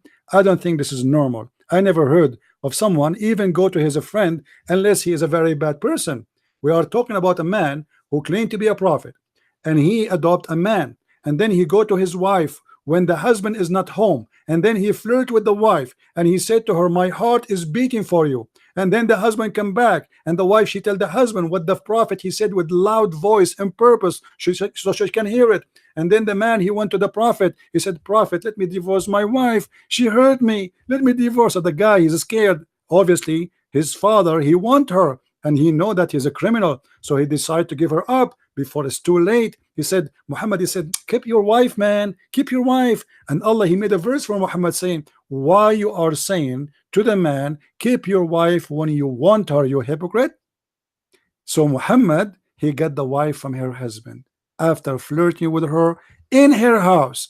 Now I want to ask you, my friend Kalam, if a friend of yours, with my respect to your wife, if you have one, if you are married, if a friend of yours come to your door, a friend, not your father, because there's no way anyone would do that. A friend of you come to your house and he flirt with your wife. Is that a good man? Is that a trustworthy, as the Muslims they say to us that Muhammad is the trustworthy? Is that the good manner? Is that the good ethic? Is that the prophet of God? Is that the one we are going to take an example for our lifestyle? If I take the lifestyle of Muhammad, I will go right now to my neighbor who have a wife, I will knock at his door, I will wait until the husband he leave, and then I will say to her, my heart is flipping for you. What kind of manner, what kind of ethic, what kind of a prophet, what kind of religion, the religion who allowed such a thing and give such a privilege for a man he claimed to be a prophet? The mic is yours, my friend. Oh my gosh. This is too much. This is absolutely too much. Christian Prince has literally switched gears. We have gone up a notch. This is gonna be something. All right. So you know what? Yeah, Gabs, hold on 1 second, okay? Because it seems as though we have got Omar. I believe Omar is calling in from Saudi Arabia. Correct me if I'm wrong, though. So Omar, if I can get you just to unmute your mic, okay? Unmute your mic. Okay. So it seems as though you had something to say before, Omar. If you are speaking right now, we cannot hear you. What we can do is see the floor. So if you've got something to say, please unmute your mic right now so we can get you involved. All right. I think the floor is going to talk to us. It's a genie. I don't believe a Muslim who will call us. I don't believe it. This is impossible. Hold on, actually. Hold on. He's just unmuted his mic. So Omar. Sorry. Go ahead. Did you have any questions? Yes. Did you have any questions or comments? Yes. I just had a question for the speaker. I just wanted to know if he believes that there's the difference between a jinn and a shaitan, or like what's his belief concerning a jinn and a shaitan. That's all I wanted to know, and then I have more questions after. Okay.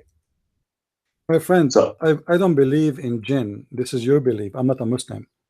I believe jinn is a big fat lie, does not exist. So you're asking me if I believe in the jinn and genies. This is your belief, not my belief. Same time, the genie himself is a shaitan, and he is as the Quran describe him. So you're asking me what the difference between them. There's no difference. It's the same kind, except that the first genie who disobeyed Allah and he was kicked out of heaven, his name is Iblis. And then he have children by having sex with himself, as we showed you in the screen from your Islamic reference from Saudi Arabia.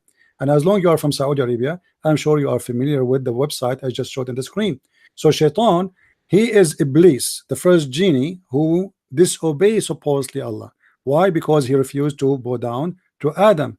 So genie and Shaitan is the same. However, Shaitan is one of the jinn who disobey Allah, and then because of that, Allah he kicked him out of heaven. Why he kicked him out? Because he refused to obey Allah and to bow down to Adam. But if you ask me, Shaitan is right. Why Shaitan in the world is going to obey Allah to bow down to Adam? Do you have an answer? What is the reason for Allah to ask the Shaitan, or to be angry from the Shaitan for not bowing down to Adam? okay, so Omar, if I can get you to open up your mic, unmute your mic again, and I'm just gonna remind you the rules, okay? Once one of our Titans is speaking, you need to keep your mic muted. Everybody needs to keep their mics muted at all times, okay? When you've been given the time to speak, that's when you can open up your mic. So right now, you've been invited back on to respond. Okay, so again, I just wanted to know, are all jinn shayateen? That's my question. Yes or no? Are all jinn shayateen? No, according to Islam, and this will make it more funny, according to Islam, there's some genies are Muslims, there's some genies are Christians, and there's some genies are atheists, and there's some of them they are communist. But I answered you, my friend. Regarding the hadith we mentioned about your prophet, he said the word shaitan, my shaitan. He did not say only a genie, he is a shaitan. So the prophet was commanded by a shaitan. If he mentioned only the word genie, then you can say, well, maybe this is just a normal genie. But he said the word shaitan, not me. What you can do with that word? All right, go ahead, Omar. Omar, are you going to respond? I know. So he's saying not all jinn are shayateen. Is that what he's saying? Because we believe that every human being is assigned a jinn. Oh, so he did not say shayateen. Okay, let me answer you then. Let me answer you, my friend. Here we go. It's in the front of you. Obviously, you do not know what your prophet said. Read with me. Read with me carefully. It was narrated from Ubaidah ibn al-Walid, etc. I look for the messenger of Allah, and the one is talking is Aisha, and I put my hand on his hair. He said, your shaitan has come to you. I said, don't you have a shaitan? Shaitan, not a genie. He said, yes, but Allah he helped me against him and he became a Muslim. And let me show you the word in Arabic. As long as you claim to be from Saudi Arabia, let us see if you can read Arabic, which is going to be funny if you are from Saudi Arabia but yet you do not know Arabic. It says, قد جاءك شيطانك فقلت أما لك شيطان فقال بلى ولكن الله أعانني عليه فأسلم. It came to you your shaitan. She said, and don't you have a shaitan? He said, yes, I do, but Allah he helped me against him and he became a Muslim. We have a Muslim shaitan, my friend. Shaitan, he did not say a genie. The word is in front of you. And this is your Muslim translation. And this is your Muslim website. And this is your Muslim hadith. And the one is talking is your prophet wife Aisha reporting the speech of your prophet. The mic is yours. Omar. Yep, go ahead. Hello. So what the speaker is saying, that a shaitan cannot become a Muslim. Is that what he's saying? And if he is, can he provide proof for that? Because at the end of the day, shaitan can be from amongst mankind and from among jinn kind. My friend. And evil person can accept Islam. Okay. What shaitan means in English is the rebellious one. Now, that doesn't necessitate that a shaitan or somebody who, from mankind, cannot accept Islam. Whether they're bad, whether they're good, Islam's open for anybody. So what point is he trying to make? Can you clarify his point? My mic? Yeah, go ahead. He just admitted that he is a Muslim, believe that shaitan it's possible for him to be a good person. The question is, where do you get this from? Shaitan is a shaitan, and your God, he announced him as the enemy of mankind. I will send you and I will make you their enemy. I will make an enemy for every prophet, a shaitan. So shaitan, and notice here that Muhammad is describing this person after he converted to Islam, saying that he is a shaitan. He called him shaitan. He did not say he is a Muslim, today have a new name. He didn't say he became a genie. He said still he is a shaitan. So he is a shaitan and he's a Muslim in the same time. Shaitan is not a good person. And I have a challenge for you. Can you show me one verse in the Quran stating that shaitan can repent? Because that would be a great idea. What do you say?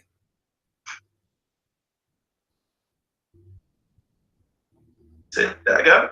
Sorry.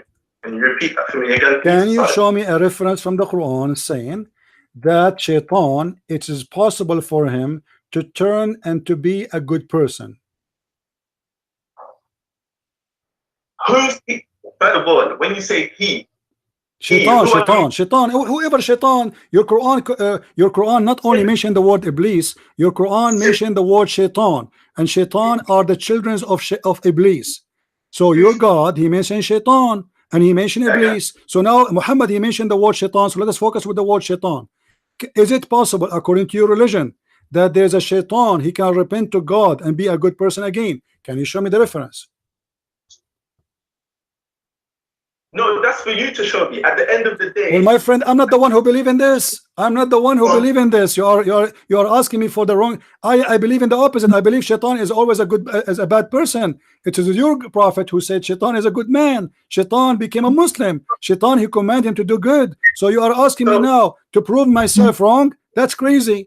I am the one who say against what you said. So when you say something against what I said, you have to prove to me that I'm wrong. In the same time, you said that the speaker is saying, I am not saying that. I'm showing you what your prophet said. Your prophet said, my shaitan. If you go to many chapters in the Quran, as an example, chapter 22, verse number 33, it says that anyone who discuss about Allah, anyone who dispute about Allah, he is following shaitan. Any shaitan, all of them are the same. This is your Quran. So I have a challenge for you. Can you find me one reference anywhere it says that shaitan is possible for him to repent and turn back to God? First of all, it's not for me to show you that. What I'm telling you is, even the most rebellious human being, whether from mankind or from jinn kind, has accepted Islam. Shaitan, he became a Muslim? Explain to us. That means shaitan is a good person. One minute. All shaitan means in the English language is the rebellious one. So you can have shaitan from even among Muslims. Those Muslims who are evil and carry out bad acts, they can still be classed as shaitan. That does not necessitate that they're not Muslim. Or somebody who's rebellious, that doesn't necessitate that they cannot accept Islam. My friend, this is have nothing to do with our topic. We are talking about shaitan, who is a genie, not your friend. Not your friend. His name is Ali Baba and the 40 thieves. We are talking about a shaitan who is a person mentioned in the Quran as he's one of the jinns. And your Quran saying clearly that shaitan is the bad person and he is the enemy. If you go to chapter 2, verse 168, It says he is your most aggressive enemy. خطوات الشيطان إنه لكم عدو مبين. So you are comparing between a friend in the street, saying this guy is a shaitan. This is a metaphorical statement. We have nothing to do with it. We are talking about a shaitan. The one who is called shaitan in the Quran is not a person. His name is a Christian prince, or his name is Umar. We are talking here about a shaitan who is one of the jinn. He is not a human being. And Muhammad is saying to us that he have a shaitan who became a Muslim. And when I asked you, because you are trying to say to me, is it possible that the shaitan became a Muslim? Why not? You know, he repent. I'm asking you, can you show me any reference in your Quran it says that shaitan can be a good person? Because that means shaitan is a good person in his heart. That's mean I can you see, when I debate somebody, he's a Muslim and then he became a Christian, that's mean in his heart he have something good and he accepted the Christianity and he became a Christian. Or it's the opposite. Let us say you debate me and you made me a Muslim. You will say in yourself, oh, Christian prince is not really what we thought. In his heart he have something good, so we converted him to Islam. We are talking about the devil, who is pure evil, and Allah, he cast him out of heaven and he cursed him. He is cursed. This is a curse. He is accursed and his progeny is cursed. So why you are saying to me something you cannot prove? Can you prove what you said, that shaitan, it's possible for him to repent and become a Muslim? Yes or no? You're talking about Iblis. You're not talking about shayateen. No, I'm talking about shaitan, not Iblis. Iblis is the first shaitan who have sex with himself. We are not talking about Iblis, because your prophet, he mentioned shaitan. He did not say Iblis. Iblis is the father of all shaitan. He is right now he's retired, Iblis. So now answer about the question. Shaitan is the one your prophet he mentioned. He did not say Iblis. We are not talking about Iblis. Your prophet, he called him shaitan. Why he called him shaitan if he is not a shaitan? Is your prophet is weak in Arabic? Maybe he's a Pakistani boy, he don't speak good Arabic. He called him shaitan. He did not call him genie.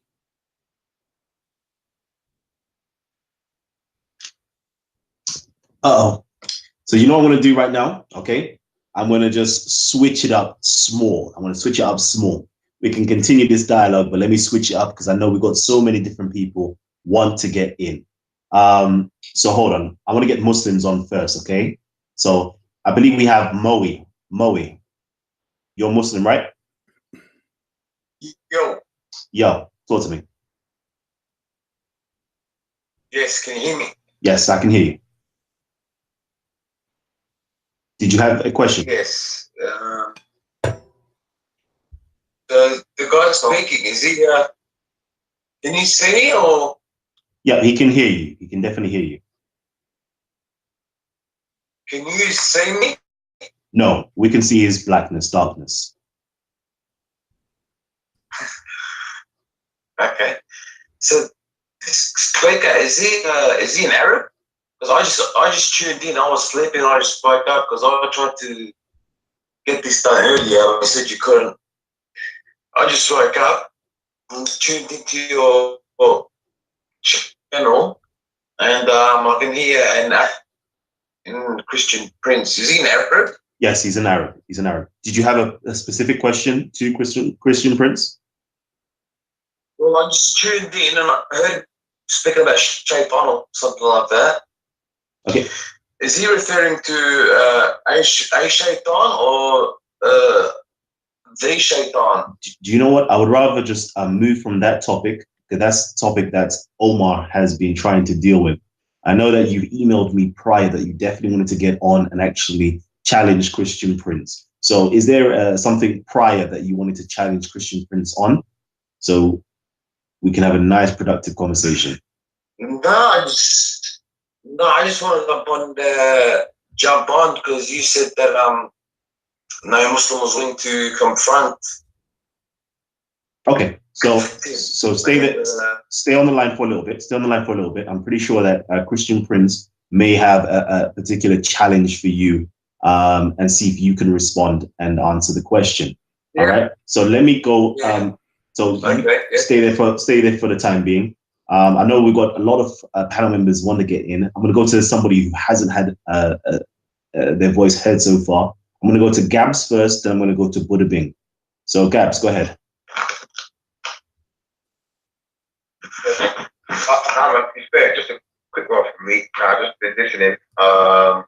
You know, brother Christian Prince has been dropping dropping from fire. So I'm just listening. I'd rather leave it for some of the other Christians to get their questions and stuff. Oh. I'm just a spectator. Okay, perfect. All right, let me quickly go to Yusuf. Yusuf, go ahead, Yusuf. Can you hear me? Yes, we can hear you. All right, great. Are you the Christian Prince? No, I'm not. Just ask your question, and then I'll get Christian Prince to respond. Right.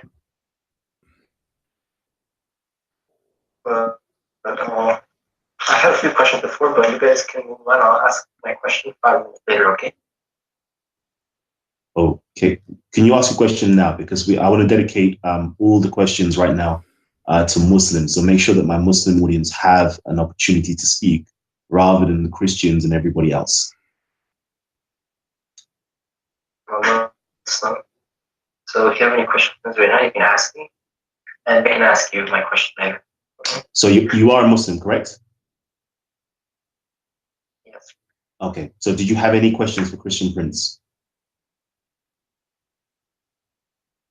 I did watch a few of his videos before. I mean, one of them was pretty deceptive. He was like, there was a urban dated copy of the Birmingham transcript. It was a page of the Quran. Do you remember that? Okay. You know what that is? Yeah. Okay, so maybe it ranged it from like what, 700 to like 740, which was like inside the range of the prophet's being. Like 700, 740 is to after he became a prophet, it's the range. Which means like, it's a range before his prophet, during his prophet. The Christian Prince, he used that as an argument, like, the Quran was there before Islam. It was at 700. It was within that range, but it was within a range before he acted as if the range was like also in the prophethood, during the prophethood, which it was, but he deceptively said it was out of the range, even though he ignored the rest. And I was just tricking people, like, be serious. Okay. Just what I think I've seen from him so far. All right. I believe that the range was, prior to his prophethood and a little bit into his prophethood. But I'm going to just, stay away from that. If you can tell me, please, what he said, because I didn't understand what he said. For me, it's not clear. So basically, he's stated that you've made a video about the Birmingham manuscripts, and you stated that the Birmingham manuscripts is during, 700 AD, which is prior to the prophethood of Muhammad. And I think his dates mixed up. So I think that Birmingham manuscript actually predates the time frame of when Muhammad was supposedly a prophet, and during his prophethood and a little bit afterwards. But please correct me. First of all, I'm not the one who said that. I was reading an article in front of us. It says, etc., etc., etc., and it says that this is the date of the letter, not of the ink. The letter is different story. You see, if you go and look at the verses, which is one page. I mean, the Muslims, they are making a big story of it. It's just one page, 2 sides, and it's written with Arabic, which have vowels and dots. In the time of Muhammad, there was no vowels and no dots, and this is something was added after the Quran, which means for sure the writing have nothing to do with the time of Muhammad, but the letter is exist from before Muhammad he became a prophet or announced himself a prophet. Because remember, Muhammad, he lived the first 40 years of his life not as a prophet.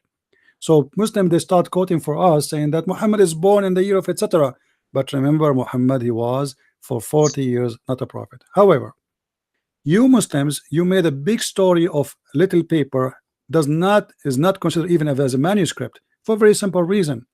For it is not an original Quran and is not written in the language of your prophet. Where is the manuscript of the Quran? We don't have it. The Muslim right now, they have a book, it's called the Quran or the Mus'haf, which is written by many Muslims, and the most popular one is called the Mus'haf Uthman. If we go to Mus'haf Uthman, let me open page number 8. Hold on.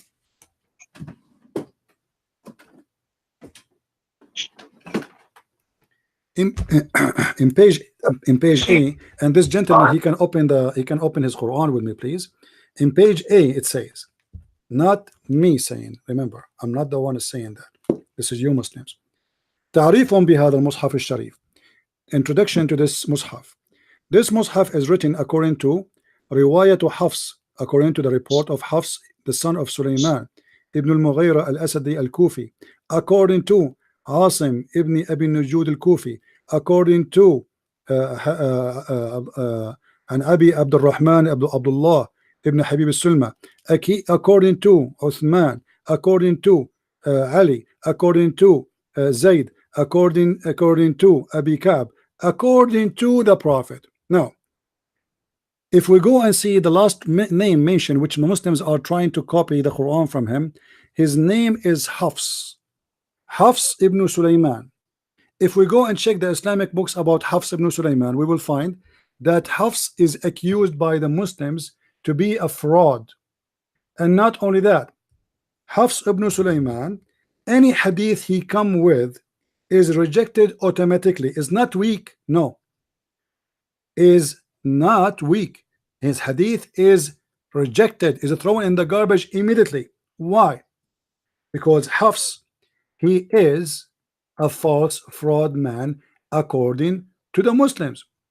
So if the Muslims, they agree, and if the Muslims they say to us that Hafs is the one we read the Quran from, is a kadhab, which means he's a liar. Let me show you. This is Musnad Ahmad. This is Musnad Ahmad. This is not my book. Sorry, Christian Prince, could I get you to share it on your screen? I don't believe it's actually sharing on your. Oh no, yes it is. Yes it is. Yeah. I spoke to. Go ahead. Yeah. All right, and also give the reference, because Musnad Ahmad has Sahih and Da'if, and the mix. You have to give the hadith. I know which one it is. What he's Also, saying? so I can authenticate it. Okay, so basically he wants the reference to make sure that the reference, my friend, and the reference in front of you, I'm showing you. Let me get you in this case, because this is Google. I cannot. The link is so long. Let me get you different web page where the link can be short, and you can see, and you can get. Also, can I talk to you directly, because it's hard when someone else saying what I'm saying to you. Yeah, my friend. But let me ask you first: is it true that you Muslims believe that Hafs is a kadhab? Yes or no? Do you believe that Hafs is a liar? Yes or no? Okay. Before I do that, let me address your points that you already addressed of the Birmingham transcript. Okay. First, you said that they don't have the marks. But the thing is, they didn't have the diatric about marks like alif, kasra, dhamma. They didn't have those. And the Birmingham transcript, it doesn't have the alif, fatha, dhamma. It doesn't have that. But it does have, for a noon, just a dot for that. It just asks for that. It only has for like a noon and that. It doesn't have for a fat. I'm seeing right over here. For a fat, they don't have it. So, they don't have the marks, as you said. Usually, I don't know what you said regarding that. And when you said about Hafs and Asim, he was just weak in hadith. And even this, it's pretty rare. I only heard it like once. It's not even that well known among the scholars. All right. So, where do you this from? Muslims say that first you say he's a liar. You have to substantiate this claim from the scholars of hadith, and then show us their reason, because sometimes they're weak in hadith because there was like Abu Hanifa. They said he's weak in hadith. The reason was because he lived in Kufa and there were liars who would narrate from him, but there was no way to know if they were saying the truth. So the transmissions, people claiming to narrate from him were liars. That's why the scholars used to not take from them on the fear that it was fabricated against them. My friend, you did not quote for me. You did not quote for me. One scholar, he said that his hadith is weak. They did not say his hadith is weak. They said he is a kadhab, matrukul hadith. His hadith is rejected, and they call him kazzab. They did not call him that somebody is quoting from him. And not only that, they said he is a thief. And not only that, they said he is a fraud. And not only that, they said he steals books from people and he copied them and he never returned them, and he claimed that those are his books. So what are you talking about? وقال البخاري تركوه وقال مسلم متروك وقال النسائي ليس بثقة. Let me translate for you. Al-Bukhari, he said, they left him, they reject him. Muslim said, they reject him, they left him. An-Nisa'i said, he is not a trustworthy and he should not write the hadith. And then it says, وقال في موضع آخر متروك وقال صالح ابن محمد البغدادي لا يكتب حديثه. We should not even write down his hadith. وحديثه كلها مناكير. All his hadith. It's a pure lie. They did not say the hadith somebody reported. They said his hadith. So you are trying to fabricate answer is not exist. And now in front of us, all the reference is showing. By the way, I'm going to post the link. This is your Islamic Ahl al-Hadith website. Go and read the reference yourself, and you will see how you Muslims, you keep saying the same thing. Look, read with me. It says, قال عبد الرحمن بن يوسف بن خراش كذاب متروك الحديث. He is a liar. He is a liar. He didn't say they are lying about. No, he said he is a liar. متروك يضع الحديث. He fabricate hadith. So and the funny, you just admitted that his hadith is weak. So look at this. Look at this lie, guys. I want you to show me 1 week hadith. Listen, Titan, please. If you can show me, it's a challenge. Can you show me 1 week hadith of Hafs? Just one. You said his hadith is weak. Can you show me 1 week hadith of Hafs? Okay. Christian Prince, if I can get you to do us a favor so he has the opportunity to verify this, if I can get you to post the link in your chat section. Sure. So they hopefully see it.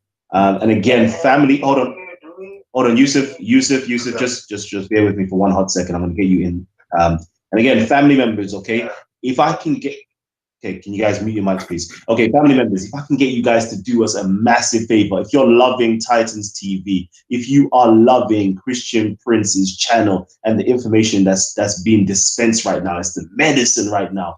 Literally on both channels here, we have about 800 people tuned in, okay? About 800 people in total tuned in right now, watching the show live. Of course, we've had many people jumping in and jumping out of these shows. So, you know, if you don't love what we're doing here, yeah, please, okay, support this. I'm going to ask you guys here to donate, okay? If you can, donate. There's the donate links on Christian Prince's channel. You can donate via Patreon, okay? You can donate. Let me quickly go into this real quickly. So apologize, quick little advertisement. All right, you can go on to Christian Prince's page right now and you could donate via Patreon right here, simply by clicking the link. All right, I'm not too sure if there's a GoFundMe, but if there's not a GoFundMe and you want to support and you want to get something back in return for your support, please go on to the Amazon link. Okay, Christian Prince is a prolific author. He's written many books pertaining to Islam, and I would love for you guys to go over there and support Christian Prince by, you know, making sure he can carry on this work. All right, Christian Prince is an independent, you know, researcher, author, debater, presenter, you know, and the list continues. Okay, and he is, as far as I'm aware, he's self-funded, and you know, a lot of us, we're self-funded. We're doing this simply out of the love for you guys. Okay, so if you can support us, it just makes our life that much easier. All right, and of course, if you guys would like to support us over here at Titans TV, there is the GoFundMe link here, there's the PayPal link here, and there is the super chat button over here as well, where you can go and donate. All right. So yeah, let me just quickly get back into this. And hold on, let me see. Who was it? Whose turn is it right now? Oh yeah, Christian Prince was dropping the link. Let me just go over. So again, as you can see on his Amazon, for those of you guys who are tuned in right now, you can see there is the Deception of Allah Volume 1. You know, furthermore, let me actually go onto his channel and share the link once more, because I definitely want you guys to, you know, support Christian Prince. This work is not easy, all right? It takes a lot of hard work, a lot of hours going through scriptures, going through reading, being very meticulous, checking sources, checking citations. It's not an easy task. So if you guys can, okay, please go onto Amazon, Christian Prince. Hold on. Ooh-wee. All right, Christian Prince right here. All right. And you can buy any one of his books. As you can see, we've got the German edition. We've got the Deception of Allah over here. We got Quran and science depths in its study. You know, the list continues. The list continues. I don't even want to go on for far too long, but please go there and support Christian Prince. Let me just double check to see if there is the link. I believe Christian Prince, did you drop the link for? Yes, you did. You actually did. Yeah. Awesome. Awesome to see that a lot of you guys are actually donating. Thank you guys for donating to Christian Prince, and thank you guys if you have actually donated. Oh yeah, you have actually donated to my channel as well. So thank you. Okay, we're gonna go over now to the link that Christian Prince has posted up. All right. So yeah, everything is here. Everything is here. Let me hide this and let me see. All right.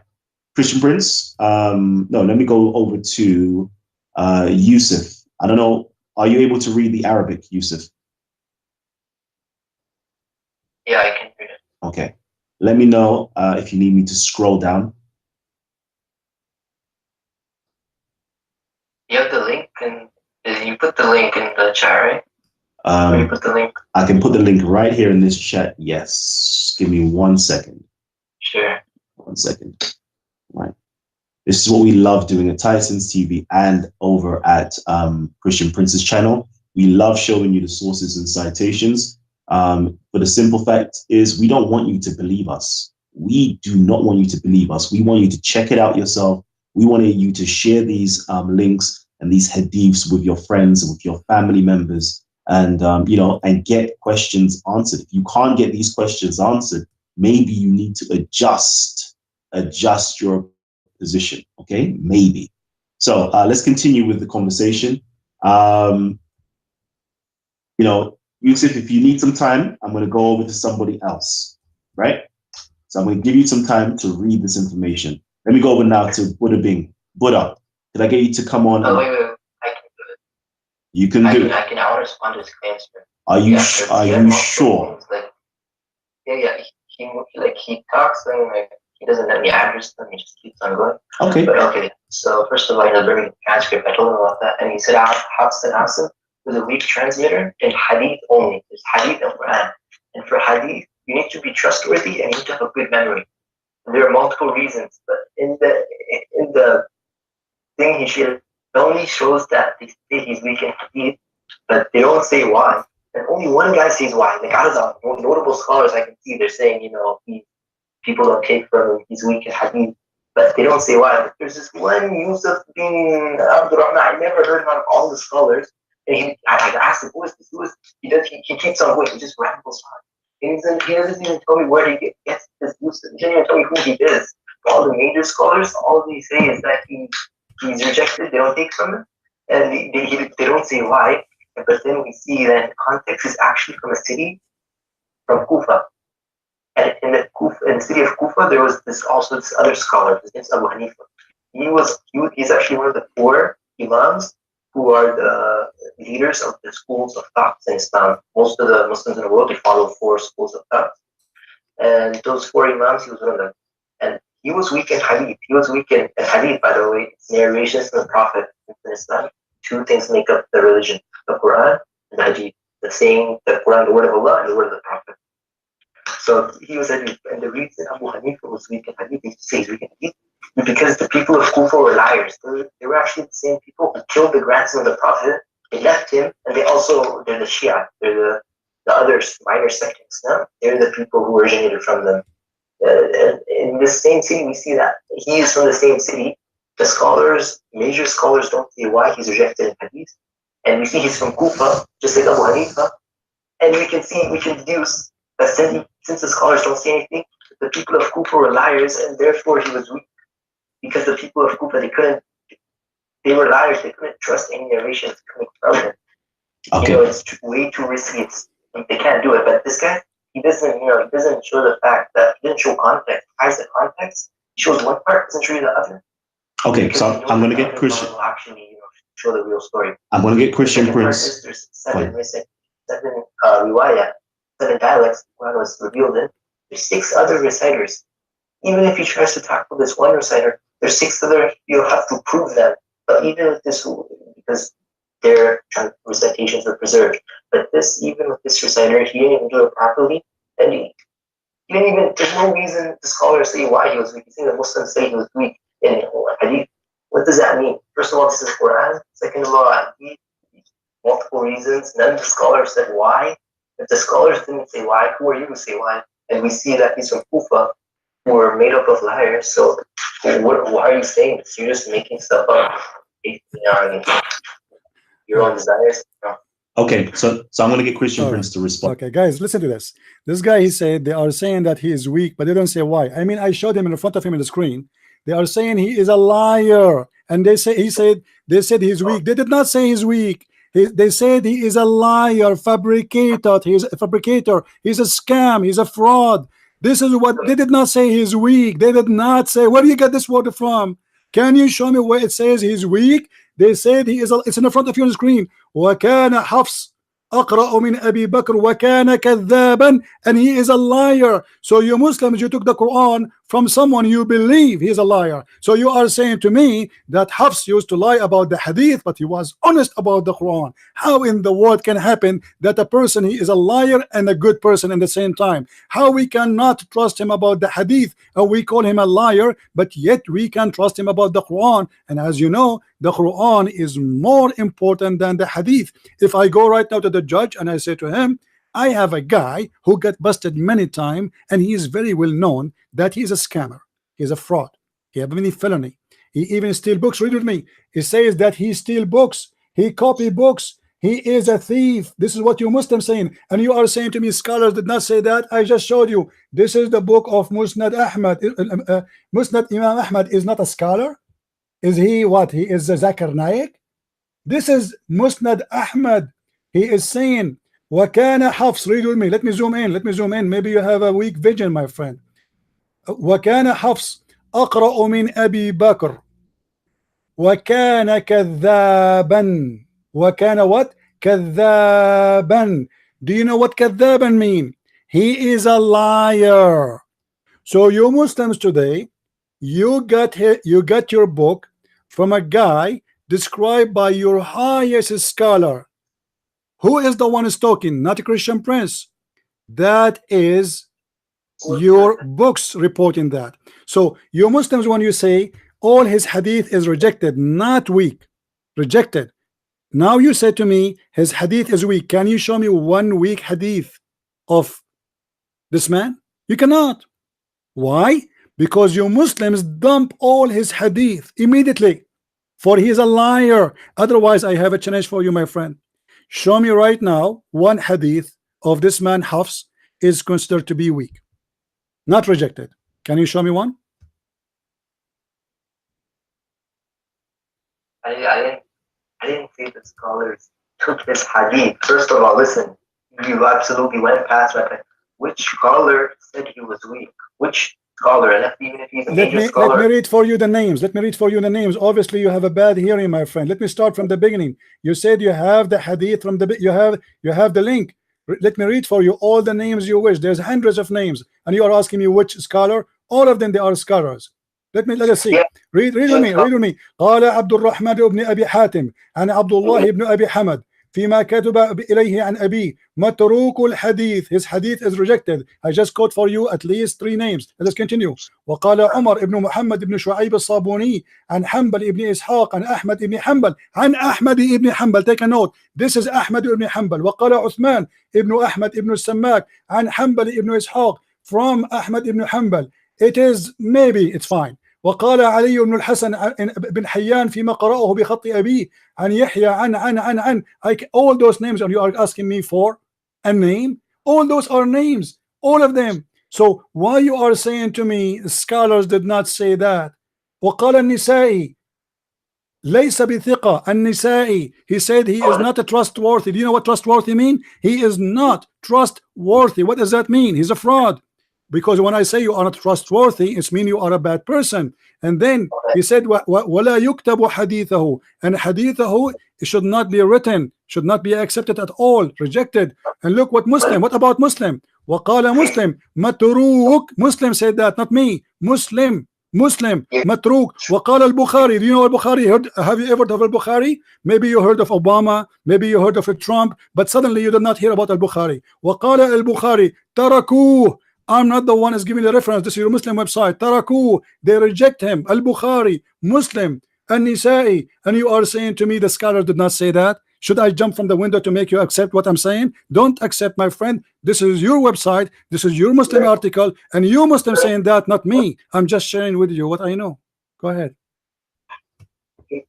Like Bukhari and Muslim, it says Taraku, Matruk. Matruk means that he's rejected, but they don't say why he's rejected. Why? I don't care. I don't care. Obviously, he's Matruk. That means he is rejected, which means he's a liar. And they said later, what do you mean they did not say? Read with me. وقال صالح. Listen. They are saying to you why. They said, وقال صالح ابن محمد البغدادي لا يكتب حديثه وأحاديثه كلها مناكير. Do you speak Arabic? Do you know what manakir mean?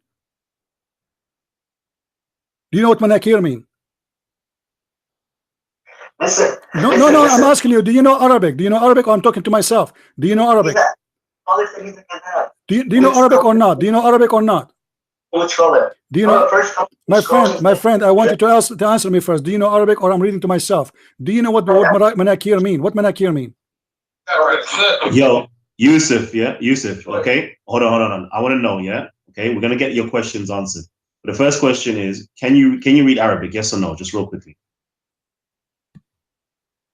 Yusuf, can you read Arabic? He don't. So no. He don't. Suddenly he will go dead now. So so you do read Arabic, yeah? So now I want to know, since you can read Arabic, yeah? So what manakir mean? What manakir mean? I'm asking him, what manakir mean? What does this word here that we're circling right here, what does this word here mean? Munakir, what does it mean? Just quickly, just bear with me. What does the word munakir mean right here? What does it mean? What does the word munakir mean? Manakir. What manakir mean? He will not hear you, my friend, and he will not hear me. Suddenly he went deaf. Wait, how does it have to do with anything? It have to do. You ask me where they are saying he's a liar. I'm showing you. I am showing you. So what you are talking about? What do you mean? What this has nothing to do? You asked me for the names of the scholars. They said that about him. I quote for you the highest Islamic scholars, starting from al-Bukhari, with Muslim, with Ibn Hanbal, with Imam Ahmad, and now you are saying to me, look, read with me. وقال عبد الرحمن ibn Yusuf al-Mukharrash, كذاب. He is a liar. What do you want it more clear than this? Why you Muslim, you say about a guy who is a great guy for you, why you call him kadhab? Kadhab mean a liar. Do you agree or not? Wait. What's his name? Yeah, can we maybe just study the text a little more? Questions? I don't. Yeah, I think we may have to do that, okay? Because okay. Let's just forget. Yeah, forget the topic. All right. Anyway, next question. hold on. Next question. Disprove the other one. Hold on. This doesn't even disprove. So hold on. I just want to know if you do speak Arabic. What does the word kadhab mean? Kadhab. Kadhab? Yeah. Kadhab means liar. So over here, Christian Prince. Yeah, but listen. The thing is. Okay, look, the thing is, like, what most of those just say he's, and the most major scholars in that, I can read it right now, you can read it yourself, they just say that he's rejected, his hadith wasn't written. None of them say why. So you're saying he's a liar, but you don't even know why. But then we see the people of Kufa were liars. Abu Hanifa was the same reason his hadith was rejected. So you're actually wrong on this, and you have actually a weak basis because it shows that the people of Kufa were liars. So you have a weak basis. Basically wrong. Right. It's me who is weak. You see, all your scholars agree that he is rejected, and he is rejected for a reason. Why he's rejected? He is rejected, not somebody reporting about him. He is rejected. And they say to you, why? And you are saying to me, I have a weak base. What are you talking about? You are the one who have a weak logic. It's in the front of you. It says that his hadith is rejected. And you say to me, they don't say why. Is that my problem? Obviously, it is clear why. I am rejected my story to you. If I tell you a story, you reject my story. It means you reject how authentic I am. You reject how trustworthy I am. This is why you reject my story. He did not say we reject someone. He said about him, he said he is rejected. He is, and they accuse him to be a liar. And not only that, they accuse him. Read with me carefully. قال ابن سليمان عن شعبة sorry. قال يحيى ابن سعيد عن شعبة أخذ مني حفص ابن سليمان كتابا فلم يرده وكان يأخذ كتب الناس فينسخها. He took from me a book and he never returned it, and he used to take up books and he write it down and he claimed it is his own. They accuse him that he's a fraud. He is a fraud. So you Muslims, you get your book, you don't have manuscript, not even a single manuscript. All what you have, a guy exists after Muhammad 200 years, and he was accused to be a thief, to be a fraud, to be a liar, and this is where you get your Quran from. I mean, he is rejected in the court of hadith, he is accepted in the court of Quran. That is the most funny logic Muslims they have, because either you are trustworthy for whatever you say, for you are trustworthy anyway, or you are not trustworthy. So when you say he is not accepted for the hadith, automatically he should not be accepted for the Quran, because the Quran is higher than the hadith, which means it is difficult more to accept somebody to witness for the Quran from witnessing for a hadith, because it's a higher value for the Muslims. But you Muslims do the opposite. You reject him for the hadith, you accept him for the Quran.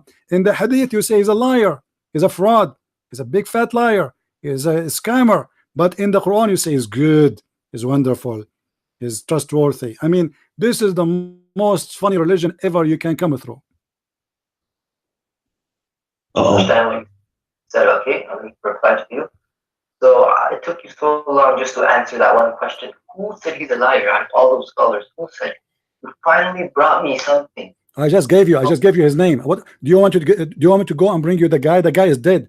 وقال يحيى ابن سعيد عن شعبة. If you did not hear about Shu'bah, this is your problem. That's me, because you are not a person who knows your religion. Go and see who is Shu'bah. أخذ مني حفص ابن سليمان كتاب فلم يرده وكان يأخذ كتب الناس فينسخها وكان كذاب. And by the way, he is not only the only one. He says that as an example. Read with me carefully.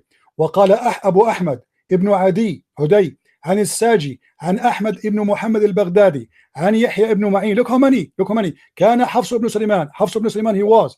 And أبو بكر ابن عياش من أعلم الناس بقراءة عاصم وكان حفص أقرأ من بكر وكان كذابا وكان أبو بكر صدوقا. Hafs was a liar and Abu Bakr was trustworthy. And are you going to say to me who said that? After all what I said, all the names I mentioned to you, you will say to me who said that. Okay, go down and scroll down. Let me see. Okay, look, listen. First of all, out of those 30, you finally found one from Abdurrahman bin Yusuf bin Khurash. What? Do you understand what he said? I don't understand what he said. Let me reply. Let me reply. He's been talking for like 5 minutes straight. Well, you be talking for about plenty. Both of you be talking for about 45 minutes. Like, I'm going to talk for what? I talk. Okay, but listen. Out of those 30 scholars, you only found one that says, liar. No, my friend, I found all of them say I'm liar. You are the one is liar now. Let me get you busted. قال عبد الرحمن ابن يوسف ابن خراش كذاب. This is the first one. Count with me. Stop lying. Don't say to me only one said that. All of them they said that.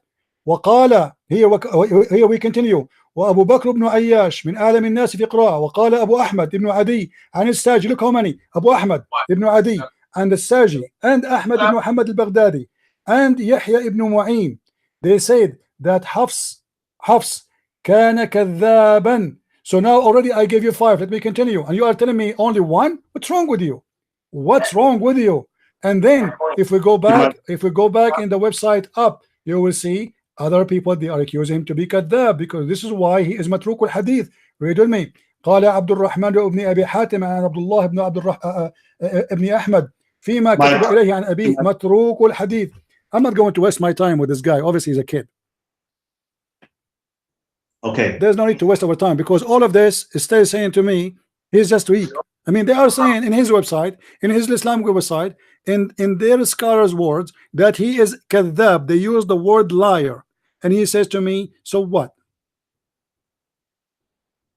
Exactly. So you know what? Yeah, I think this point to me, personally, Yusuf. Okay, this point seems to be proven, categorically, that there is 1, 2, 3, 4, 5. I believe it's 5, at least 5 different individuals that Christian Prince has mentioned in that chain of narrations that has stated that he is a liar.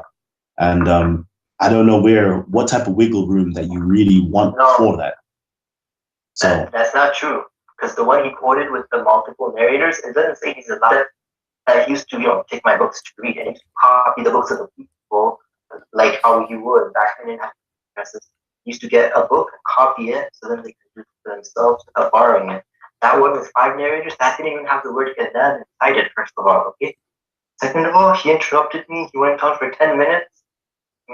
He is that how you debate? By just talking over your Yeah, we talk over. What the problem? You can talk over me too, but you're not answering anyway. I keep showing to you that at least now I showed you 5 people, they are saying he's a kadhab. Still you are saying to me, you got me only 1. So why you are lying? Did I show you 5 names or I show you 1? Hold on, let me just get this point clear, okay? Because I just want to get this point real clear. Christian Prince, is it possible for you to share on your screen the 5 names? I am okay. I'm sharing the screen. I was reading in the screen in front of everybody, and not only that, actually, Al-Bukhari, he himself, he said he's rejected. Can you explain to me why he's rejected? Because he's good or because he's bad? A Muslim, he said he's rejected. And Nisa'i, he said, look what Nisa'i said, laysa bithiqa, he is not a trustworthy. What does that mean? And then we continue. We have already 3, and those are big names. Big names, those are not small names. We have Al-Bukhari, Muslim, and Nisa'i, and then we continue. Then we go, we find here. Let us read together. وقال عبد الرحمن ابن يوسف ابن خراش كذاب. This is number 4. We continue. وقال الحاكم أبو أحمد ذاهب الحديث, he fabricate hadith. وقال يحيى ابن سعيد عن شعبة أخذ مني حفص ابن سليمان كتابا فلم رده. Shu'bah, he said, he took from me a book and he never returned it. And he used to take books from people and he copy it, which means he copy it and he claim it that this is his own, and he never returned it. Then actually we can show you the reference of that too. وقال أبو أحمد, listen, hold on, let me finish. وقال أبو أحمد, read carefully with me. Abu Ahmad, this is number 6. عن الساجي, this is number 7. عن أحمد ابن محمد البغدادي, this is number 8. عن يحيى ابن معين, this is number 9. كان حفص بن سليمان وأبو بكر بن عياش من أعلم الناس بقراءة عاصم, وكان حفص أقرأ من أبي بكر, وكان كذابا. وكان what? كذابا. So now I counted for you live in front of you in the screen 9 names saying that he is a liar, and you are telling me where it says that. Jeez. Case closed. Case closed. We'll go back to bed. Case closed. All right, that's case closed right there. So now let me. It's not case closed. You didn't even explain to me. No, I asked him, who was that scholar? Abdurrahman. The case is definitely closed now. My friend, this guy now is going to ask me, give me the ID of those scholars. The scholars, their names in front of you. This is your Muslim website. Go now, hang up and search and find who they are. They are Muslim. They are the Musnad ibn Ahmad is not good for you. Musnad ibn Ahmad, Ibn Hanbal is not good for you. All those names are not good for you. Bukhari, Muslim, all those names are not good for you. If you do not know who are those scholars, this is not my problem. Those are your scholars, and their names is written there because they are scholars. Do you think the Muslims in their books, they will write the name of somebody work in Walmart? They rate the name. They say this guy said, for he is a scholar, not because this is a guy who was walking by and he said, oh, Hafs is Kazzab. When Muslims quote a person, that's mean he is a scholar. Otherwise, they will not quote him. Anyone who have little brain, he will understand that. If I say the companion of the Muhammad, Abu Huraira, he said, why? Because he is accepted as either a reporter or a scholar. So here, those are trustworthy people by you Muslims. Nobody speak against them. Nobody say they are bad, and they are reporting that Hafs is a liar. You are asking me, can you show me their ID? What about you ask me to invite them to your house? They are dead. All right, family tree. Yeah, this is what I'm going to say to you guys. Okay, because we've gone way over time. Okay, and what I need from you guys is this: to keep your mics muted at all time. You already know. Okay, you guys should know the rules already. Okay, when we've got our Titans speaking, okay, you keep your mics muted. All right, we've invited them onto this platform. Keep your mics muted. Okay, it is actually a privilege to have the opportunity to speak on here as panel members. Okay, so rule number one is to keep your mics muted at all times until I invite you to speak. All right, Yusuf, I know we're definitely going to have continue this dialogue, but for now we need to switch it up. Okay, so Buddha, we got Buddha in the building. Can I get you to come in and ask Christian Prince a question, please? Yes. Well, I'm going to try and switch gears up if I may. A few questions. First time interacting with you, so hello. Can I ask, what denomination of Christian are you? No, I hear nothing really. Okay, so the question is, I know you don't like this question at all. I want you to show up. So the question is, what denomination of Christian are you? You see, we as a Christians, for sure, people, they have their opinion. Domination, it can be accepted as a school of thought. However, me as a Christian, I follow only the teaching of Jesus Christ. I don't follow any name except his name, because very simple reason. I do not need a middleman. I do not need a priest. I do not need a domination. I do not need a title. I have one name to follow. His name is the Messiah. He is my Lord and he is my Savior. People, they are free to follow whatever they want. I'm speaking about myself. Jesus said, whoever believe in me and he die, he will live. Not whoever believe in a bishop or a priest. I believe in no man. I believe in my God. For every man is a sinner, including me. And the man who trusts a man, he is just for himself. All of us, we are sinners. Then what we expect from a sinner to do? We are sinners. So I follow only the Messiah, and there's no better name under the sun or above the heaven than his name. Okay, hopefully that answers your question, Buddha. Okay, not really, but you know what's interesting is this gentleman is a Christian, and I haven't heard him spoke for over an hour about any Christianity subjects. He spoke continuously about Islam. That's because he's an expert on Islam, and if we have an expert on Islam, we want him to talk about Islam. I'm sure the gentleman can answer for himself, Megatron. Thank you. Let me answer you, my friend. First of all, my name is a Christian Prince, and since the topic started, we are talking about Islam. But when you ask me about Christianity, I answered you. So if you give me a question, I will give you the answer. But don't complain about not talking about Christianity when the topic is not about Christianity.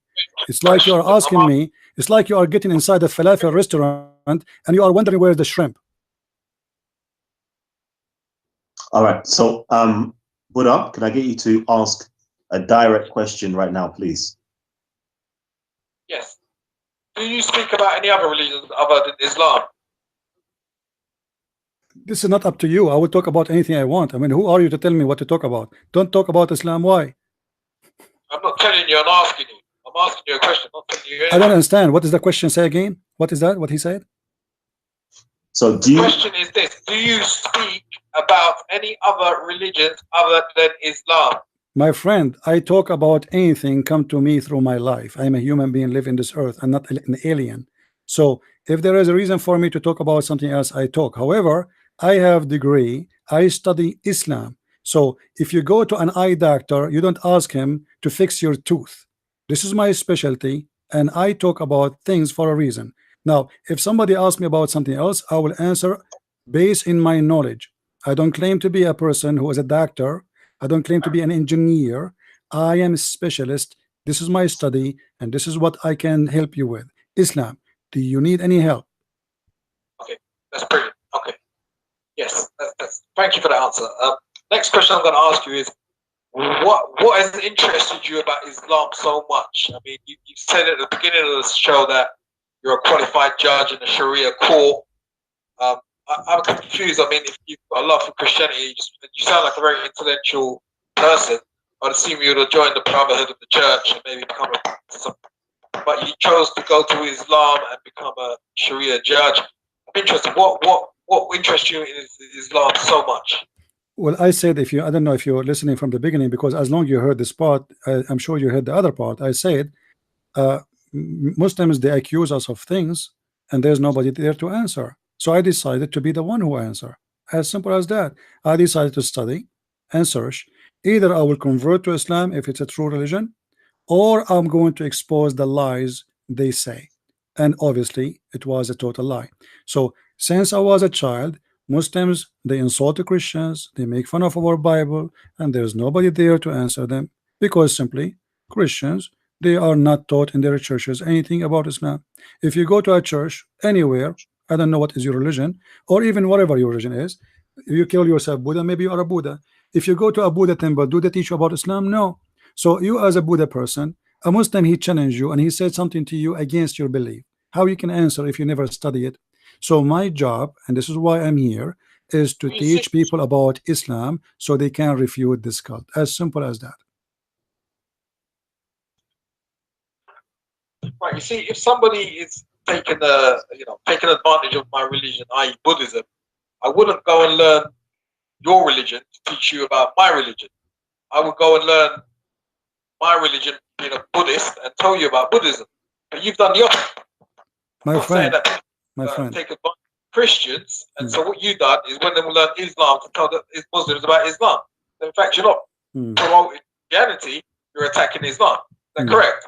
I'm not attacking Islam, I'm refuting Islam, because Islam is based on attacking Christianity. So I have no choice but to study Islam, because Islam in the Quran is not a book speaking about Buddha, it's speaking about Jesus, and Jesus is my God. The Quran is not speaking about a woman, she live in Thailand. It speaks about Maryam, the mother of Jesus. The Quran is not speaking about a guy, his name is Musa, who live in Japan. Musa is one of our prophet. So when somebody, he make a book fabricated, collection of lies about my God, about my belief, about what I am for, then I have the right to answer him. If that making you upset, this is your business. I am here to make everybody upset. I don't care who is happy, who's not. I am here to defend the truth, and the truth will set you free. So you are saying to me, well, why you don't go study your religion instead of studying Islam? Who said to you I did not study my religion? But why I want to stop there, and why and how you can fight a disease without studying the disease? Have you ever heard of a scientist? He want to fight the cholera, he want to fight AIDS, but yet he don't want to have it in his laboratory. In order to fight a disease, you have to know what the disease is about. You have to know everything about it. And the more you discover, the more the disease is weaker and you are stronger. You, in your case, you are asking me to live like the bird. It's called the ostrich. When a danger come, what do? You put your head in the sand and you cover your head and you say, okay, I see nobody, so I am safe. But the wolf, he will snap your neck in a second. We don't do that. I am here, a doctor for the sick one with this disease. It's called Islam. You don't like my clinic, don't come. All right. All right. Okay, I actually have a statement, if you allow me. So you said one second. Christianity. One second, Yusuf. 1 second, Yusuf. Let me say something, please.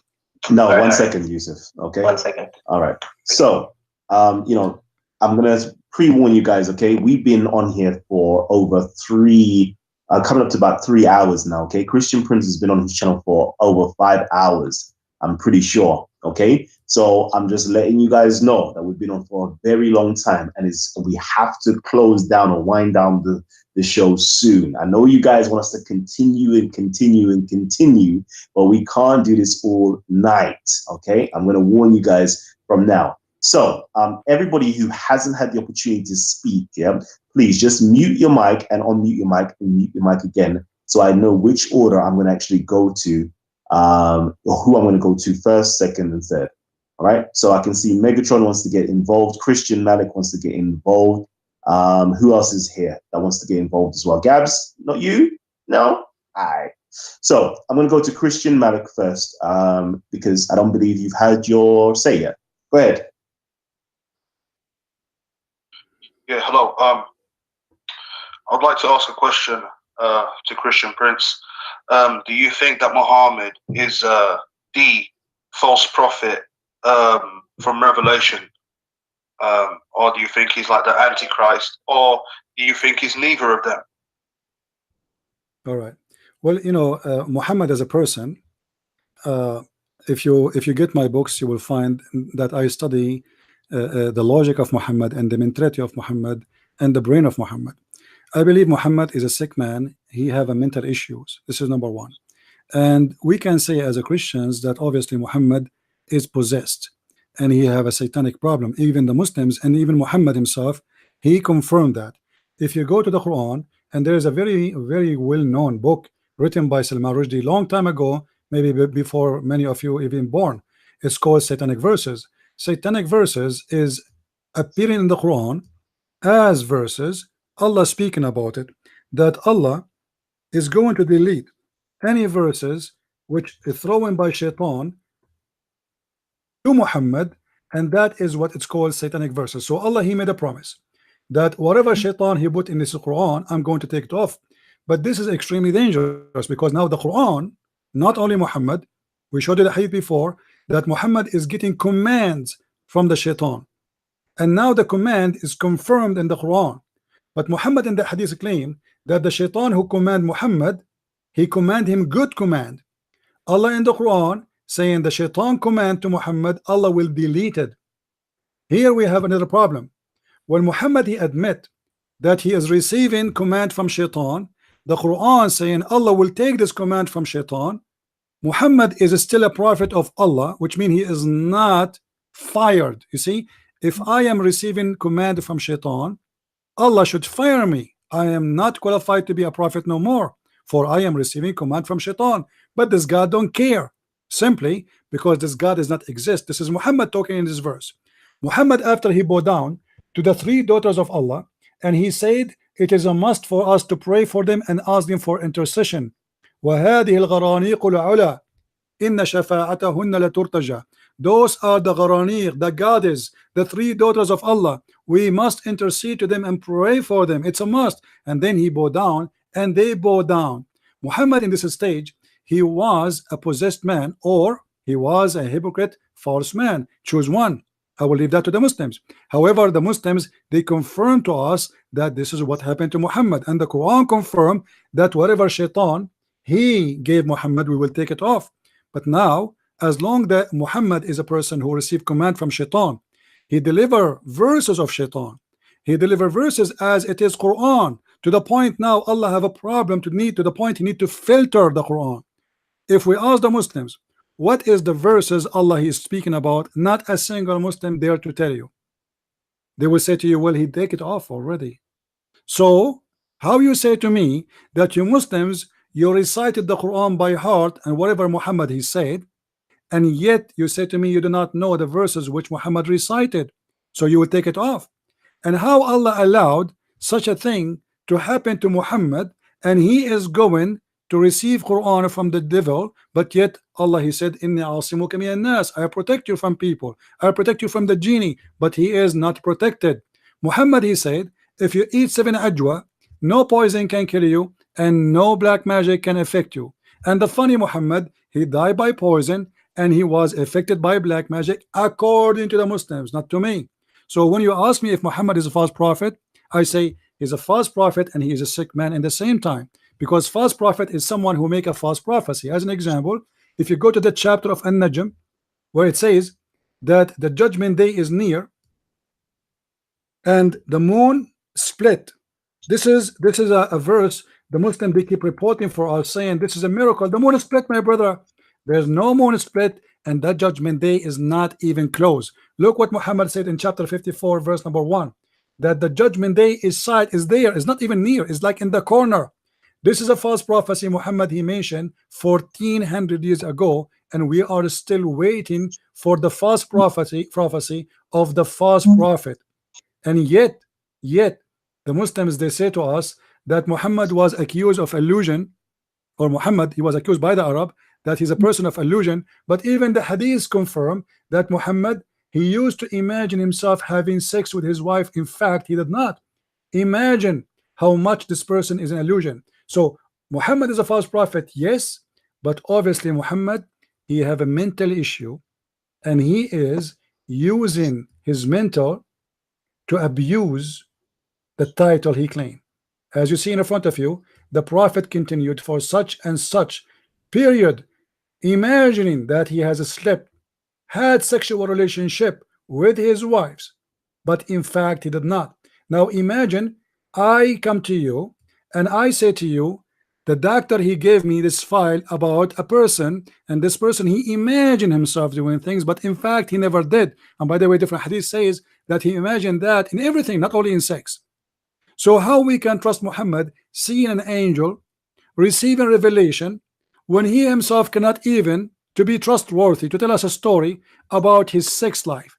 In other way, or other word, have you ever heard of somebody even his sex have no witness? Because if I want to have sex, I should have a partner, the women.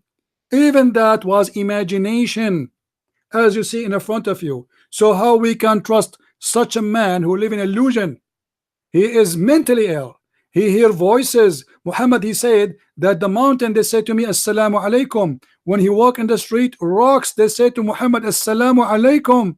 Muhammad, obviously, is a crazy man. Muhammad, he said that the camel told him he's hungry. The donkey spoke to him. He said to him, and Muhammad asked him, do you like females? The guy, he said, no, I don't like females.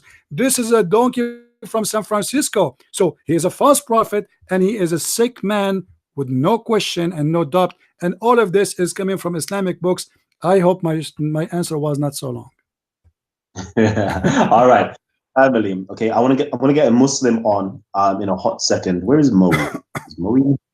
Okay, whoever's Moe. Oh yeah, Moe is in there. I'm gonna get you on in a hot second because I definitely do want a Muslim to ask a question before Christians and atheists gets to ask their questions. Also, I'm going to be closing down this show very soon, and what I would love to do is get my audience to, as soon as I close down this show, please migrate over to Christian Prince's show. I'm still going to be in the background moderating my guests in order for them to ask Christian Prince questions. But I want to divert my traffic over onto Christian Prince's station so you guys can subscribe, and, literally come on. He's going to send you out the Skype details. So anytime you want to come on and ask questions pertaining to Islam, you can go there and ask your questions. Anytime for a Muslim, you want to go on there and challenge Christian Prince, you can go on there and challenge Christian Prince, okay? I want to show the love to Christian Prince, and I want my audience to reciprocate that love to Christian Prince by subscribing. I can see people donating right now. Yep, go onto his channel, donate to his channel right now. I'm seeing Anthony, this is on Christian Prince's channel. Anthony Richards has just donated. Says subscribe to Lily Curvo Logic, aka the killer of Islamic belief. So please go on to that channel and subscribe. Also, I want to do a little game. Can I do a little game with you guys? All right. So far, Christian Prince's channel has got 274 likes. My channel has 293 likes. Okay. So I want to see, can we have a battle to see who gets to 300 likes faster? Okay. Can Christian Prince's channel, overrun Titans TV and get Christian Prince to over 300 likes first? Let me see. Who are the real supporters of Christian Prince? I'm seeing it's flying up, 277. That's not good enough, family. That's not good enough. We've got 300 already, okay? So, Christian Prince, please, 284. Come on, family. Yeah, you've not been watching Christian Prince for, years now, months, some of you days or weeks for others. Please, I would like to see those numbers skyrocket. That's it, 293. Come on, we've got 7 more likes before we continue. I'm going to keep on waffling until we reach that 300 like mark on Christian Prince's channel. Come on, family. There we go. We reached 301 likes on Christian Prince's channel. Absolutely fabulous. Wonderful. I like that. I love that, right? We love showing the support. We love showing the love. This is what we do. All right. Let me go over now to Moe. Moe, can I get you to ask your question to Christian Prince, please? Moe, if you're there, or if there's any other Muslims on the panel, is there any Muslim on the panel that hasn't had their voice heard yet? Please come on. Moe, I've seen you been talking in the chat section with Megatron and other people. Please, if you've got the opportunity to unmute your mic, unmute your mic. Yes, hello. Hello? I think it's the guy with the hair that wants to talk. Okay. We're going to wait until all the Muslims get the opportunity. All right. Who else? It's Megatron then. I'm going to go to Megatron who has... Okay, go ahead. Go ahead, Molly. Go ahead. New to this hangout things, man. I'm trying to work out what's new. I'm new. You got to excuse me. No problem. Okay. Christian Prince mentioned a couple of points here. Yep. So I want to get to them. The first one was the satanic verses. Bullshit. Excuse my language. Okay. Remember that we have rules where we have children. So we don't even continue to go into that one. Before you continue. The poison. Before you continue, Moe, I'm gonna just highlight to you that we have children watching these shows. Okay. So watch your mouth. Sorry. Yeah. Continue. Sorry. I'm new to this. Sorry. So no swearing whatsoever. No, you're not even. No swearing. Minor swear words. Okay. All right. So satanic verses. That's already been debunked. The poison. I'll get to the points one by one. The poison. You mentioned something about the poison. What was his point again? That the prophet said to. Can you please tell him to repeat what was the poison part again? Okay. He died by poison. Your prophet, he said that if you eat 7 ajwa, no poison and no magic can affect you. Right. And your prophet was infected by magic and he died by poison. And regarding the satanic verses, why you said that word? It is in your Quran, it is in your hadith, it is in your interpretation that your prophet received satanic verses. Are you accusing Allah that he is lying? I just showed you the verses in the Quran in front of your eyes. So what do you mean this is whatever? This is a shame that you're insulting your God because you call it that word when Allah is the one who said satanic verses is true. Unauthentic sources all the time. So I showed you the Quran. I showed you the Quran. Are you saying the Quran is not authentic sources? Sources. Please, Christian, if I can just speak without you speaking over me, if that's okay. Go ahead. Megatron, I know you're a troll and you have complete and utter hate of realized over the last 6 months that you're going to focus. Nothing but hate for Islam, so please, if you don't mind. Yeah. Can you mute your mic? Kalam, I'm talking to Christian Prince Kalam. All right. All right. Focus. Kalam, you're good at muting Muslims when they're talking to Christian Prince. Okay, Moe. But you're not good at muting people when they I advise jump in and what's called.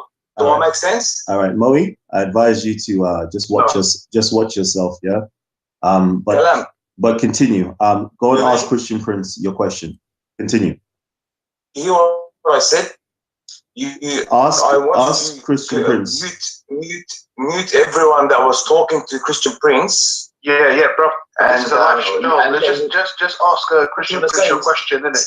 What I'm trying to say is ask Christian Prince the question quick time. Okay. I'm not gonna even let Megatron affect my output. All right, so he mentioned the satanic verses. They're unauthentic sources, all proven to be fake. If they were true, then there wouldn't be a single Muslim today. Second of all, tempted by the devil. I think the only one that was tempted by the devil was his God, apparently Jesus in the Bible. Can you address that? And second of all, third of all, the Bible mentions poison, where you can drink poison. If you believe in Jesus, you will survive. You won't die. He tried to mention that the Prophet Muhammad was saying that the end of times was not far away, or Judgment Day was not far away. Well, we know he's an Arab speaker. When the Prophet Muhammad mentioned that, he meant it wasn't far away, meaning there's not tomorrow after tomorrow. And this world has been going for centuries and centuries, so not far away doesn't have to mean tomorrow. And I think it was Paul in the Bible who predicted that Jesus will come back in his lifetime.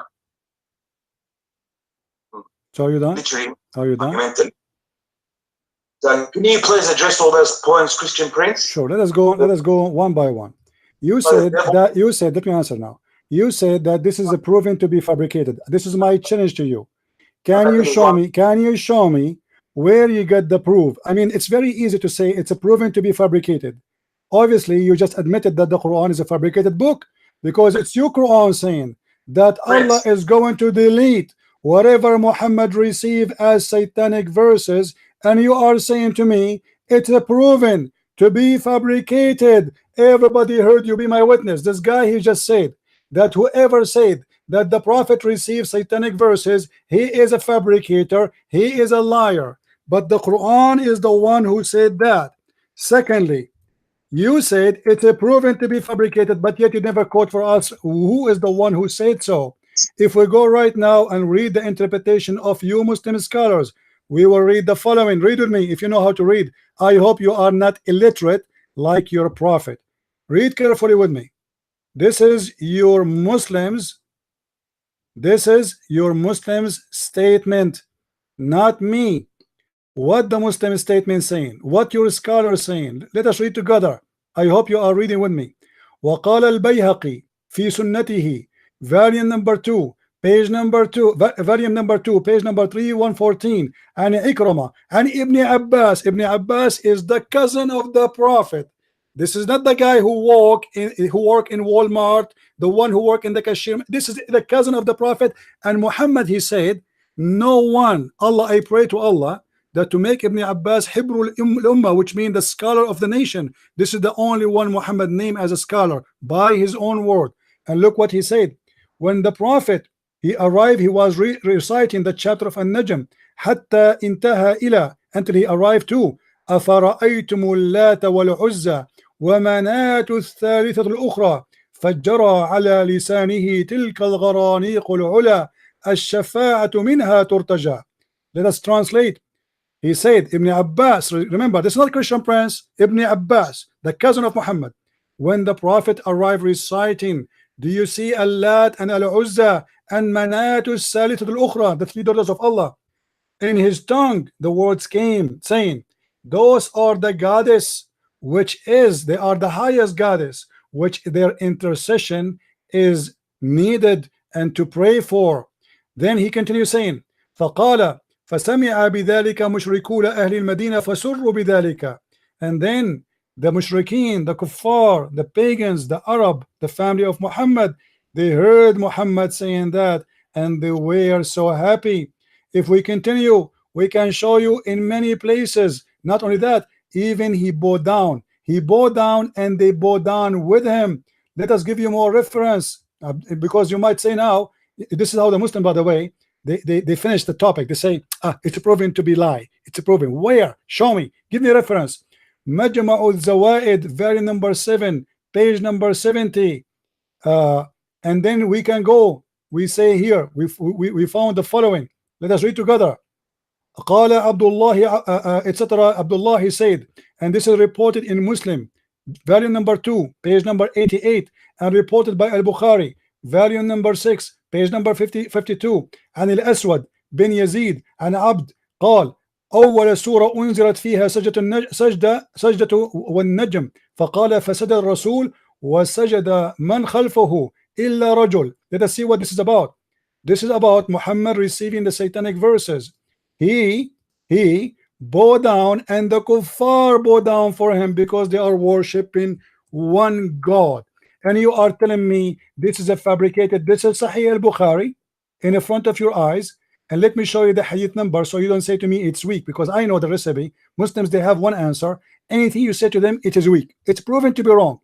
Volume number 6, book number 60, hadith number 386. Let me show you the other one. Hold on, we are not done. All right, this is Sahih Bukhari too.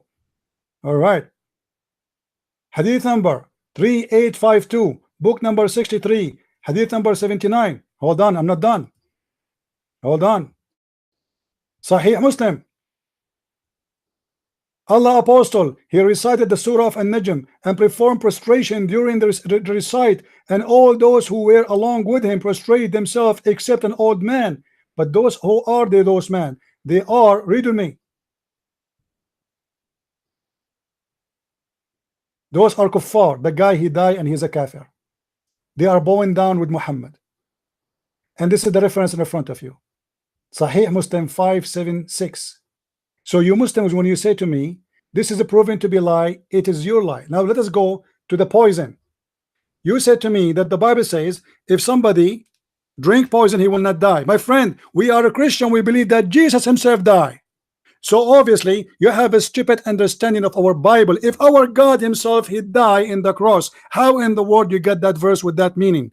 That verse saying that whoever believe in me and die will live. So the Messiah, he said we will die. He said we will be crucified. He said we will be killed. He said we will be slaughtered. He said and spoke about someone like your prophet. He said time will come and people will slaughter you, will kill you, thinking they are doing favor to God. And he's speaking about Muhammad and his followers. And yet you are saying to me, we believe if we drink poison, we will not die. This is not what it says. It says that if you drink poison, if they kill you, if they slaughter you, you promised life, for you are alive with Jesus. Now we go to the Quran.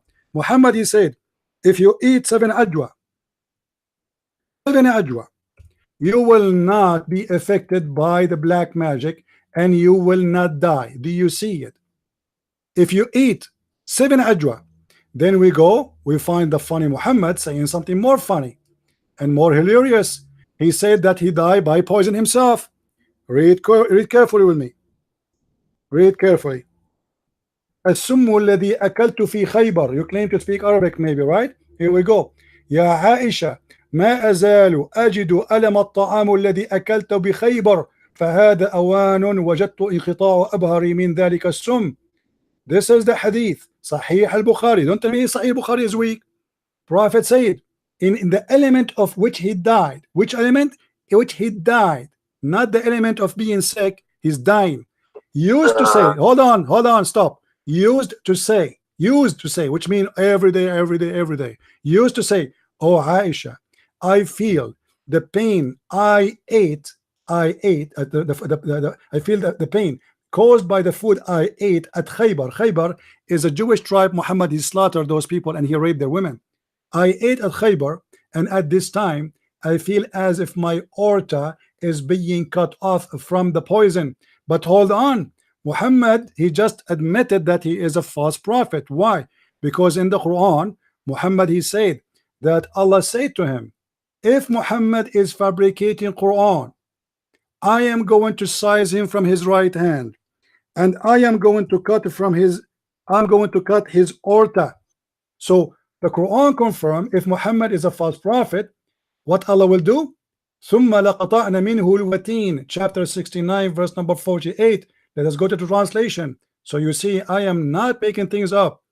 If Muhammad is fabricating Quran, if Muhammad making up Quran, certainly we will seize him by his right hand, and then certainly we are going to cut his artery of his heart. But hold on, isn't it the hadith of Muhammad saying that Muhammad, his aorta is being cut off? So Muhammad himself here, he got himself busted. He died by poison, yet he claimed he ate every day ajwa, 7 ajwa, and nobody can destroy him. He died by poison, infected by black magic, but he claimed that the Quran says that he is protected from the man and from the genie. He died by poison, but yet the hadith about the poison say that the Jewish woman, when she gave him poison, she said to the prophet, when he asked her why you did that, she said, well, if you are a prophet of God, Allah will protect you. If you are not, then you are a thief and you will die.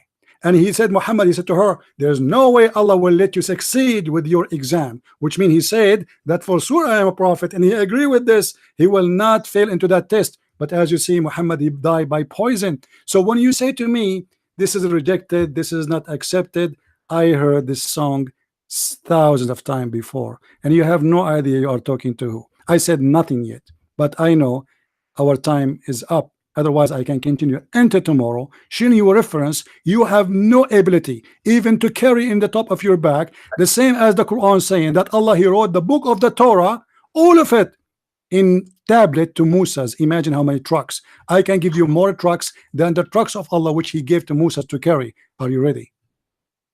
All right. On that note, okay, family, I know we've got so many of you guys here that want to jump on and have your say. But what I want to do right now, okay, is close down this show. Okay, I want to close down this show. But if you guys are here and you're supporting us over here at Titans TV, please, share this with your friends, your family members, as many people as you possibly can. If you haven't already hit the like button, hit the like button. And for those of you guys, who aren't already subscribed to Titans TV, we do loads of discussions and presentations, and debates constantly at this channel.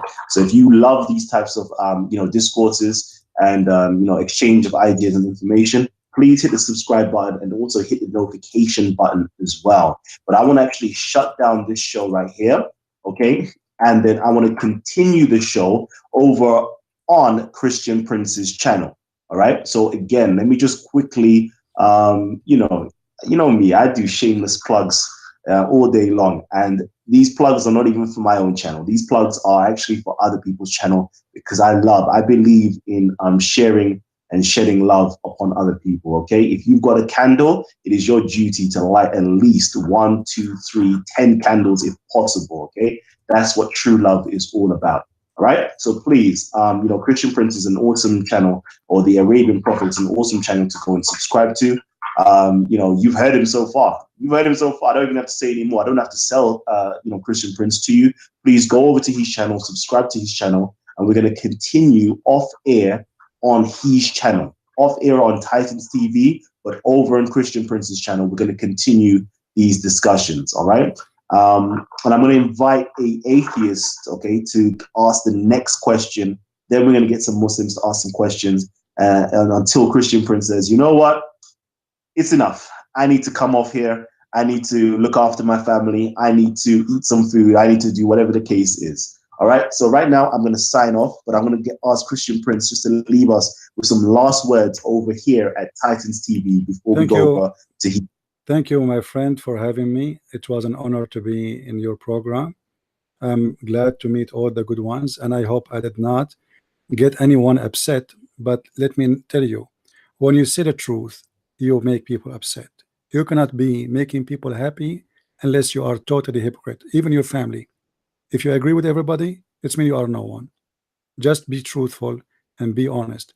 And I thank this gentleman for having me. He's a great friend, great person. I am honored to be between all of you.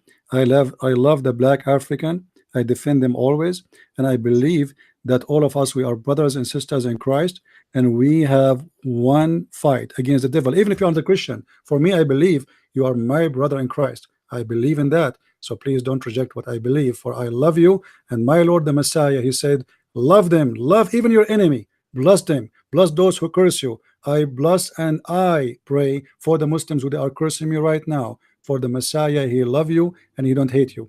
And if you don't mind, my brother, if you don't mind, post the link of my channel under the info of your video there, so people who like to join us, they can join us and they can continue with us.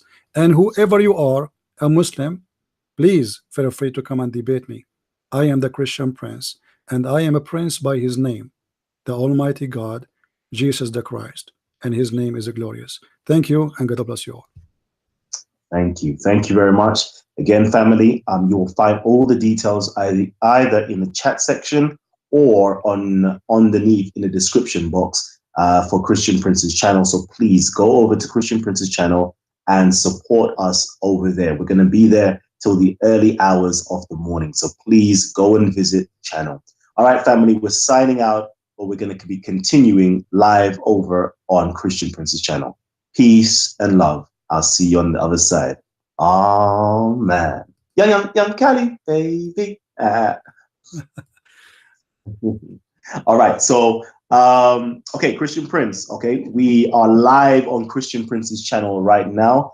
I know we've got a few other people that would love to ask you some questions over here on Titans TV. I'm going to open up the mic to Megatron. Okay, so Megatron, your mic is open.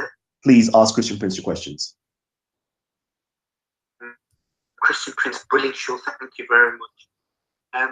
Can you describe how Allah is a man God according to Islam, and that how he has 10 fingers? And just please elaborate on the anthropomorphic features of Allah, please. I did not hear the question. Can you repeat, please? If you can, I think the sound is coming to me because you are using the phone. It's not coming good. So if you can tell me, Kalam, what he was saying. Okay, so I think he's asked you basically for the man God. So in Islam, I believe they have a man God. So could you just kind of go into some detail with that? Well, please? the Muslims, they refuse to accept that how Jesus is God, but yet he's a man. But in the fact, the Muhammad, he described his God as a man.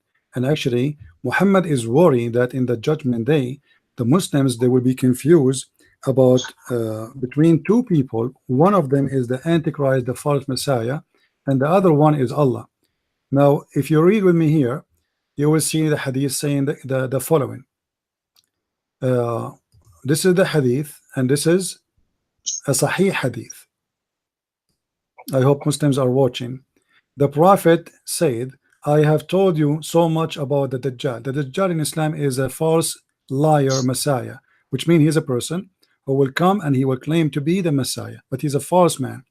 That I'm afraid that you may not understand.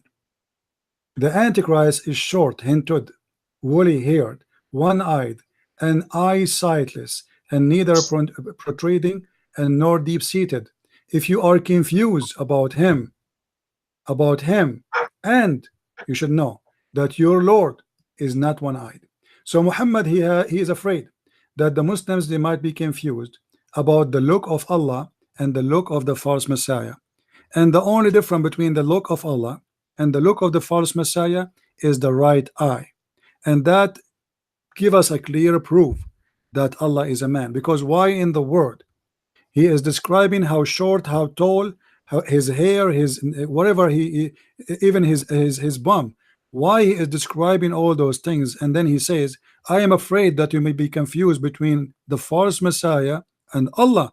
You should know that your Lord is not one eye. So obviously this guy, he have the look of Allah, copying the look of Allah. But remember, the hadith says that this is the false Messiah, which supposedly he is claiming to be the Messiah. So how he is trying to clone the Messiah, but yet the Muslims, they will think that this is Allah. That because obviously Muhammad is saying here clearly that Allah is a man and he looks like the Messiah. Okay. They actually rejected him. That our Prophet said he is one blind in one eye, and our Prophet said Allah is not blind in one eye, so he is not Allah. So what the difference between them? What the difference between Allah and the Antichrist? The meaning 180 degrees. My friend, explain to me what is the difference. The Muslim will be confused about what? The Muslim will be confused about what? About the look. About the look. The look of who? The look of the false Messiah. Hold on. About the look of the false Messiah, not about the look of the false Messiah and the real Messiah. He is saying your Lord. Is the Messiah is your Lord? Is Jesus your Muslims is your Lord? So Muhammad is speaking about Allah. After anyways, how is that even related? What? How is that related? What are you saying? What's wrong with you? Why would you say such a thing when it's absolutely the opposite? I'm not saying, I mean, my friend, what is the difference? What is the only difference? So we can recognize the false Messiah from Allah. What is the only difference according to your Prophet? You're the false Messiah, okay? I'll use the same. My friend, I want an answer. What is the only difference? What is the only difference between the false Messiah, who is a man, and your God? Can you tell me the answer? What is the only difference? What is the only difference? I'm waiting for your answer. There is only one difference in the look between Allah, your Lord, and the false Messiah, which is the eye. Do you agree? What are you saying? It doesn't say there's only one difference. It says that. Muhammad, he mentioned only one difference. It says you should know that your Lord is not one eye, while the other guy is one eye sighted. Didn't see it? See it? What do you mean? What do you mean? People are laughing, my friend. People are laughing. If you try to deny it, that's mean you are making yourself a joke for everybody. This is what it says. He's comparing between the look of who? The look of a man. A look of a man, not a God, not an angel. This guy is a man. He is a human. He is going to come to us claiming that he is the Messiah, but yet he is powerful. He will do miracles. Listen carefully. Listen, don't talk. And he is going to make the Muslims confused. Confused about what? About him. Him being what? Being Lord, being God. So Muhammad is saying to you, be careful. Allah is not one-eyed. This guy is one-eyed. So what is the difference between them? Okay, can I just pause 1 second? I'll absolutely tell you. Yusuf, just 1 second. Is it possible, okay, because I know it's going to be very difficult for me to moderate this chat section, okay? So I know Christian Prince is able to moderate on his channel and mute on his channel. So if I can get you guys, okay, to migrate over via the Skype, okay? So if you've got Skype, Yusuf, if you can go over onto Christian Prince's Skype channel, I believe it's the Debate TV. Let me just double check that. Yes, Debate TV. Debate TV. So do you have Skype, Yusuf? Just post my channel in your page, and if they want, they can go there, and we can continue. I understand that you are tired, and actually I've been here for many hours, but I don't mind to take the Muslims for a couple of hours more because it's fun. Okay, so Yusuf, okay, just because I'm going to be really upfront with you. I know I'm not going to be able to moderate it completely. So if you have Skype, do you have Skype by any chance? I don't. You don't have Skype. Okay. I'll download it. Okay. But why not here? Why not here? Yep. Sorry. Come on. Yes, Moe. My friend, I'm going to go off to my channel, and thank you very much for having me here. It was really a pleasure to be there. And all the Muslims who want, they can call me live. I'm still there. I might stay there for maybe half hour. We will see. I'm already for more than 6 hours here, So I know. And we are here almost every day. So Muslims always they can call us. And you yourself, feel free, my friend. As I said, you can invite me anytime you want. If I can come, I will be so happy and I will be honored. Maybe one day I can see you face to face and have some coffee together. Definitely. That would be wonderful. Thank you very much and have a good night. Thank you. Bye-bye. Bye, Christian. Bye. So all right, guys.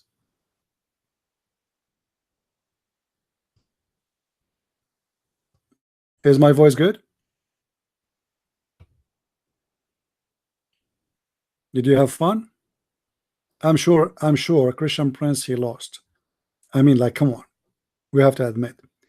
The Muslims, they made me shish kebab as usual. This is why always every month I have to spend a lot of money buying glue because they turn me pieces. After I close, I have to spend the whole night putting myself together. I mean, what I can do? Weak. We are weak and we don't make sense. Isn't it obvious?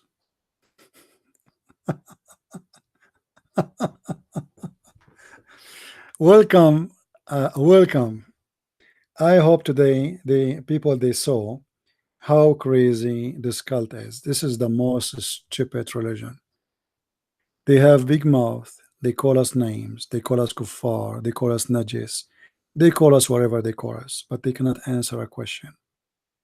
They are used to talk to people who have no knowledge, people who knows nothing. They expect you to talk about Osama bin Laden, ISIS. ISIS is not Islam. Yeah, this is what they do, because simply they always meet people who they are sadly uneducated. Education today became rare. People, they waste their time watching silly stuff. Actually, if you go right now, if you go and check any live channel which is run by a woman showing her panty, you will see how big the number is. There's apps in the internet like Live Me, Press Crop, wherever they call them.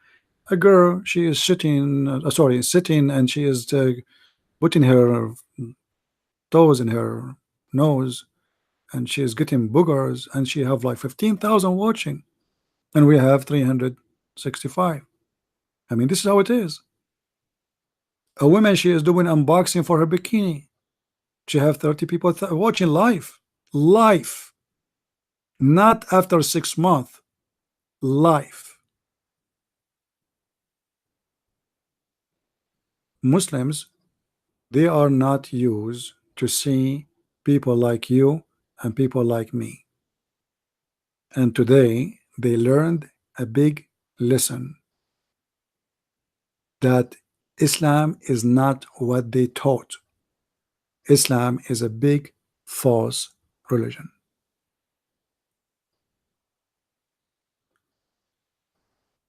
And my friend, knowledge is good for all of us.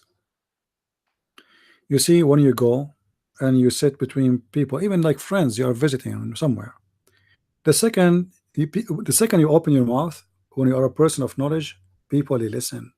You feel that you have your place right away. People, they notice you. This is why I advise everybody to educate yourself. Education is not a school. I did not learn about Islam from the stupid Islamic school. They never answer a question. I used to put my hand up. They say, not you. I have no answer. No, no, no, no, no, don't ask me. No, no, no, no, no, no, no, no, no, no. Don't ask. Don't ask. And this is exactly what the Quran teach in chapter 5, verse 101. Ask no questions. You can ask questions as long they are silly, like, brother, should we shave our underarm in the morning or at night? A brother, if I shave around my private part, is it okay to use a machine made by the infidels? A brother, a woman, she had a drink, some ice cream with me, and she is my fiancée. We are going to get married. Is that true that now she became my sister? As long you are asking silly, stupid questions, you are welcome. The second you ask a real question, the gate of hell will open on you.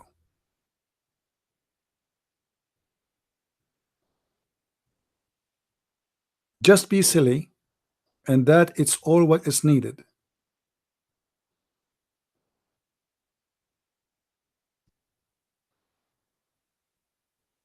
And today, you know, we wanted the Muslims to talk to us, to debate us, and what we got nothing. I mean, what I wasn't debating anyone. Where is the debate? I cannot even find a person to debate me, because those they have no idea. Even those who claim to be Arabic speaking, they claim to be from Saudi Arabia, they claim to be sheikh, they grow their beard. I mean, if a beard growing will make you a scholar, well, let us have a goat here. A person who knows Islam very well, he will never dare to call me. Only those who do not know Islam, they call, because they think they can play games. A person who is really scholar, he knew that he is not a match, not even for 5-minute fight. He will leave here without toes, without nose, without fingers, and I'm not talking about violent. He will lose his teeth, the same as Zakir Naik, brother Twitter. When we asked Zakir Naik to debate me, he said, you need to bring with you 2,000 people to fly to Bangladesh. I mean, imagine, I need to carry with me 2,000. I can pay for my ticket to go there. But do he dare? Shabir Ali, after he agreed to debate me in the ABN TV, he sent a message to ABN, says, I apologize, I am busy with my PhD. But you agreed already, we set the date. Suddenly you are busy. How come you are not busy with David Wood? How come you are not busy with other ones? And since that time he's busy. I mean, he finished his PhD, he got 3 kids after the PhD, and still he cannot do it. Even people, they challenge him live, when you are going to do it.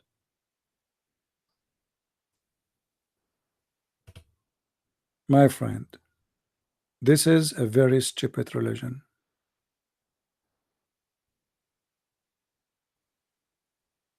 For those who they are texting me in Skype, my friend, don't text me in Skype just to say to me, how are you? Skype is only for those who want to call me, and you do not need actually to add me. If you want to text me in Skype, if you have something important, you can. But it's just to say hi, how are you, please. You know, I have a lot of people in Skype. I love to talk to all of you. But as you notice, my voice is gone. I am here since 4:30 p.m. and now it is 9:25. That's almost exactly 5 hours. All right. So if you want to add me in Skype, I have no problem. If you have a question, you want to send it to me. We have Patreon. The site is underneath. You can post for me a question there in Patreon with the place for donation. Don't worry, you do not need to donate. You know, just make an account and you can send me a question if you wish. There's, you know, I don't want you to be freak out.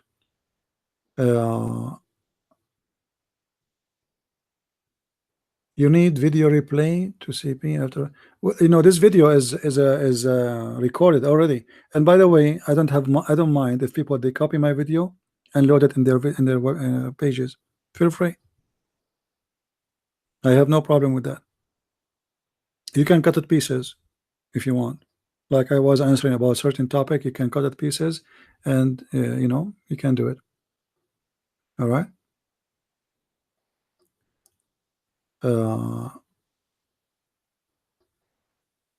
Do we have any Muslim? Who is the one is confused? Who is the one is confused? I'm sure. Do we have any Muslim here?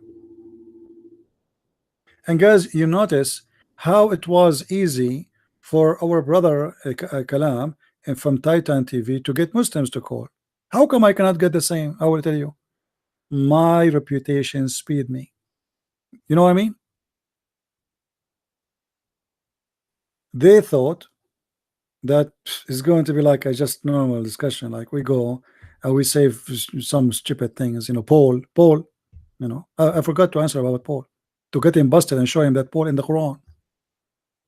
So it's very difficult for me to get Muslims to call us.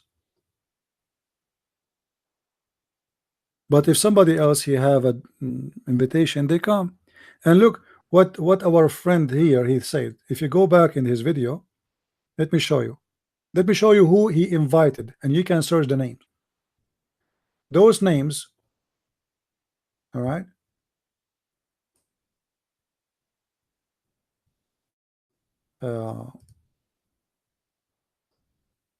Those names here. Let me show you what he said. Oh, there's advertising. Okay. Oh man, listen, tonight, family, we're gonna be live, okay, tonight with you know who. Christian Prince is gonna be in the building. I'm just gonna wait for everybody to just kind of tune in. I know it usually takes about 15 seconds before everybody gets in, so I'm just gonna wait a little bit. I'm gonna know if you're here if you hit the thumbs up button. Let me know that you're here by hitting the thumbs up button, and let me see where my notification gang is at by hitting me up in the comment section. Oh man, yeah, what's really good, man? Yes. So finally, you know, the much awaited Christian Prince will be on Titans TV tonight. Oh my gosh, you already know it's going to be something that's going to be spectacular, right? You know this. Do you know this? I know this. Do you know this though? That's the question. So yeah, we got Christian Prince coming on tonight. You know, this guy is absolutely phenomenal. Okay, absolutely phenomenal. And it seems as though, yeah, we've asked several Muslims at Speaker's Corner. I'm talking, we've asked Muhammad Hijab, we've asked Adnan Rashid, we've asked Ali Dawa, we've asked so many different individuals, yeah, of the Islamic faith to come and debate Christian Prince. Every single one of them made a hell of a lot of excuses to say, I ain't debating Christian Prince. And from then onwards, I realized, okay, my Muslim community are shook to debate people that have a little bit of knowledge. They're so used to debating people that are completely ignorant, you know, of Islam, the Quran, the Hadiths, and Christianity. This is exactly what happened always. When he told them it's a Christian prince, all of them, they run away. Did you hear the names he asked them to come? Did you hear the names? Phenomenal. And it seems as though Let's see. gang is at by hitting me up in the comment section. Man, yeah, what's really good, man? Yes. So finally, you know, the much awaited Christian Prince will be on Titans TV tonight. Oh my gosh, you already know it's going to be something that's going to be spectacular, right? You know this? Do you know this? I know this. Do you know this though? That's the question. So yeah, we got Christian Prince coming on tonight. You know, this guy is absolutely phenomenal. Okay, absolutely phenomenal. And it seems as though, yeah, we've asked several Muslims at Speaker's Corner. I'm talking, we've asked Muhammad Hijab, we've asked Adnan Rashid, we've asked Ali Dawa, we've asked so many different individuals, yeah, of the Islamic faith to come and debate Christian Prince. Every single one of them made a hell of a lot of excuses to say, I ain't debating Christian Prince. And from then onwards, I realized, okay, my Muslim community are shook to debate people that have a little bit of knowledge. They're so used to debating people that are completely ignorant. All right. So this is how the story is made. Muslims, they debate you only if you do not know. As simple as that. If you know, they say goodbye, bye-bye. And you need to learn something. If you learn when I'm debating Muslims, there's something maybe many of you is not aware of. Let me put something nice in the screen so we can relax after those many hours. The Muslims, you hit them with something, they say to you it's refuted. Now if you are a person who is not, let us say, alarmed and ready, you will let it go. Oh, the whole thing is gone by saying it's refuted. Did you notice? It is refuted. It is refuted. Where? One. Did you? So they try to avoid answering you by saying it is refuted. Well, I am here to I am here to refute me, my friend. What do you mean it's refuted? Nice to meet you.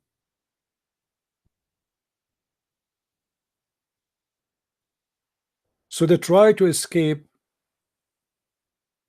the humiliation by saying it is refuted. And that's it. As simple as that. It's refuted. The Prophet did this, it's refuted. The Quran says this, it's refuted. I mean, this, can you imagine how easy it is? Like the Muslim who called me before, you remember he said, I don't care. Remember him? I forgot his name. Yeah, I asked him, he said, I don't care. So I hang up on him. I said, if you don't care, if you don't care why he did that, so why I care for talking to you? Same as this guy, Nightmare, what is his name? He said to me, I'm not prepared for this one. Oh, he's prepared for the other one. They are like kids. And when you start spanking, then they cry and they do things in their diaper. All right? Yeah, it's not my concern. I don't care. Yeah. Anyway, I think everything was good. I hope you guys like it. Don't forget, please, to subscribe if you are new in our channel, and join us tomorrow at 4:30. I will do my best to be here at 4:30, and I hope the Lord will give me my voice to be able to talk tomorrow, because I am noticing that my voice is going down. So I want to say, guys, thank you. May the Lord bless you, all of you. I'm so happy to have you all, and I'm so happy that our Lord is the truth. Otherwise, it's going to be disappointed or disappointing for us. We are victorious not because of a Christian prince. This is not what the reason. The reason is that we have the most powerful name. Same time, we follow his step. He said, read the books, search. That is the second step, because to fight the devil, you don't fight him by a stick. You fight him by knowledge. He will not come to you with a gun. That is easy to fight. He will come to you with deception. Read the books and then have faith. And faith is powerful. Knowledge and faith and the truth, they work together and they bring victory. So victory by his name we accomplish, and victory by his name we have, and victory by his name we will be victorious even in the judgment day, as the Quran itself said. And with this I say to you, God bless to all. Thank you very much for joining us. Don't forget to subscribe before we close. Christ is Lord, Islam is false, and see you soon again. Bye-bye.